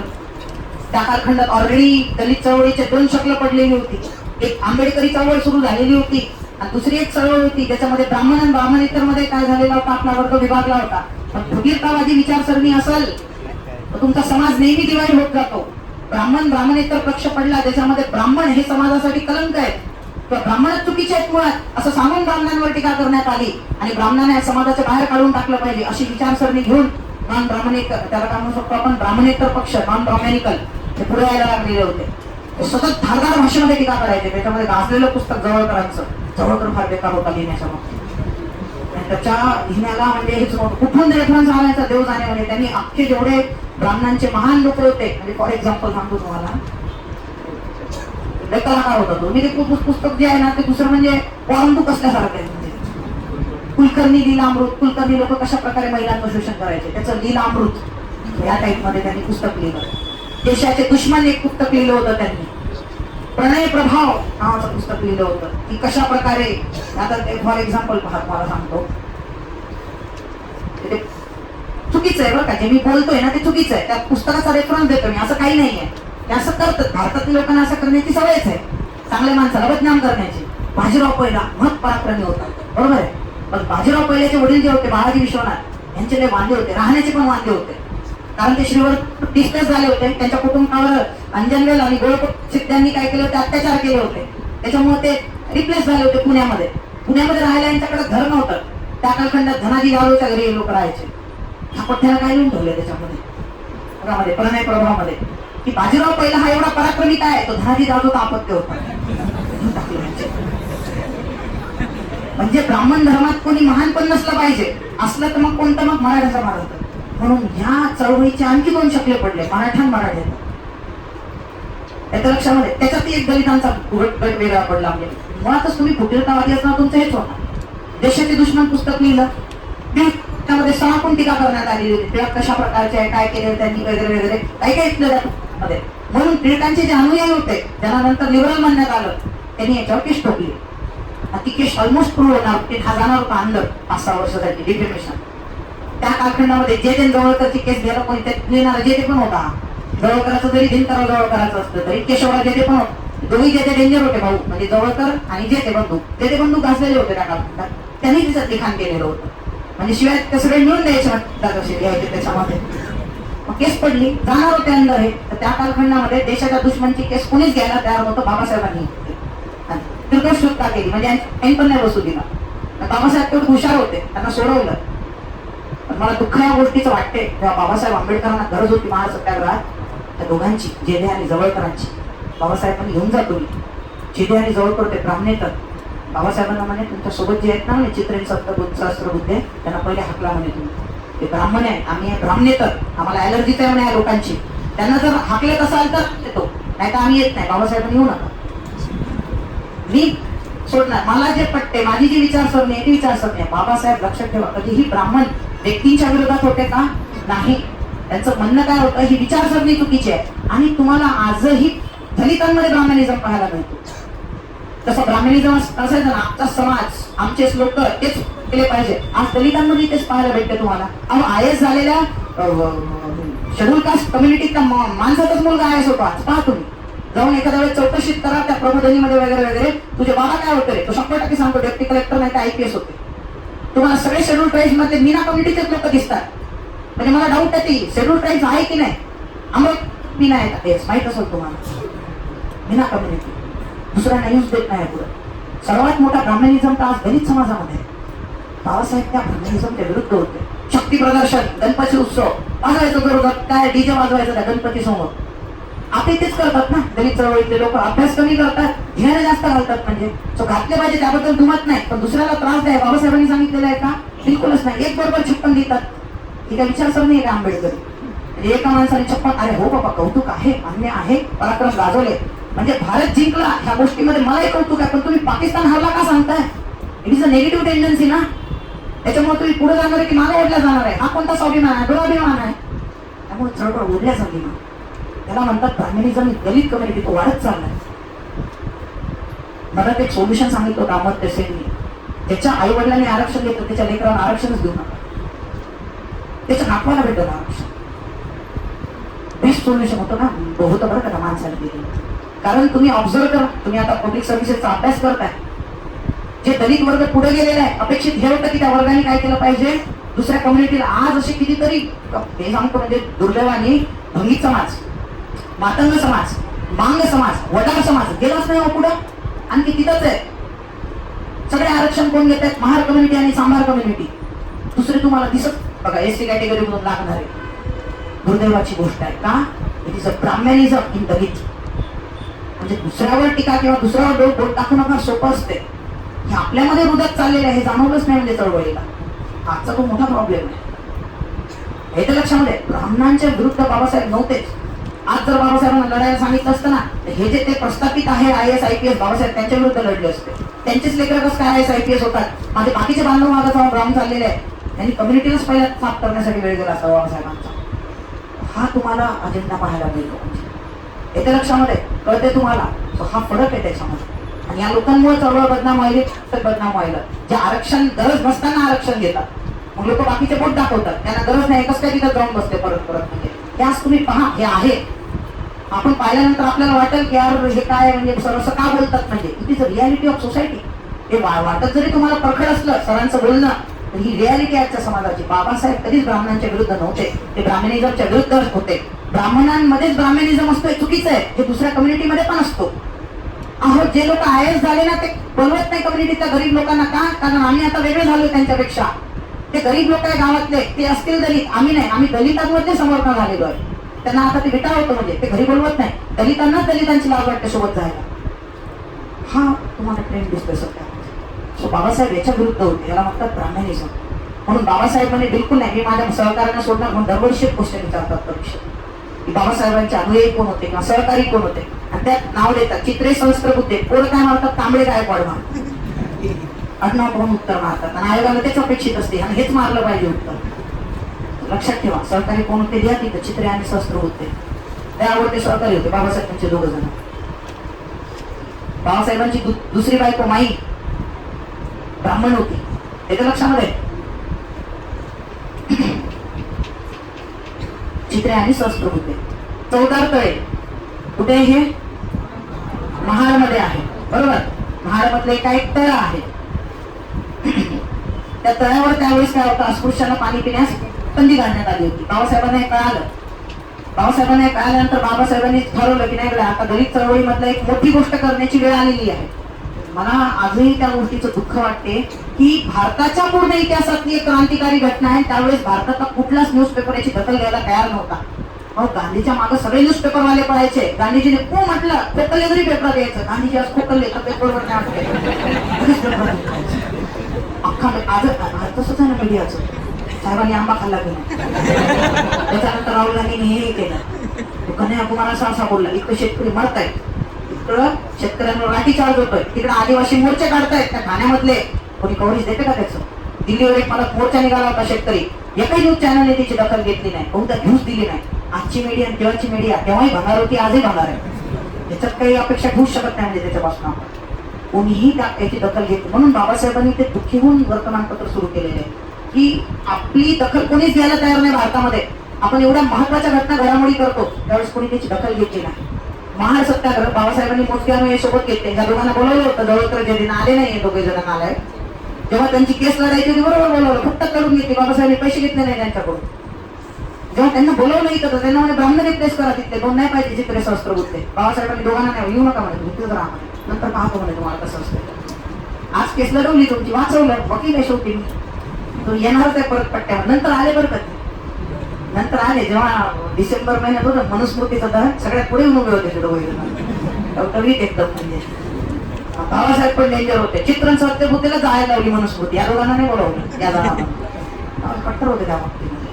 14 तळे सत्याग्रह. 14 तळेवर दलितांना पाणी पिण्याला बंदी होती. कुत्रे मांजरं तिथं पाणी पिऊ शकत होते प्राणी, पण माणसाच्या पिण्यानं पाणी तळ बाटते. ऍक्च्युली ते तळ प्रायव्हेट मालकीचं होतं, त्याच्या लक्षामध्ये. आणि त्या कालखंडामध्ये तिथं म्हणजे असं होतं की बाबासाहेबांनी मग सांगितलं की आपण काय करायला पाहिजे म्हणे की तिथं त्या तळ्यावर जाऊन पाणी, कारण ते पाणी अशी गोष्ट आहे ती सर्वांना मिळायला पाहिजे, ती न्याय गोष्ट आहे, त्याच्यात चुकीचं काय पिण्यामध्ये. म्हणून 1000 सहकारी घेतले, जाऊन तळ्यावर डायरेक्ट पाणी पिलं. तो महाड सत्याग्रह नव्हता बरं का. तर त्यांनी फक्त काय केलं, जाऊन पाणी पिलं. ऍक्च्युली महाड सत्याग्रह झालाच नाही, ते लक्षात घ्या तुम्ही.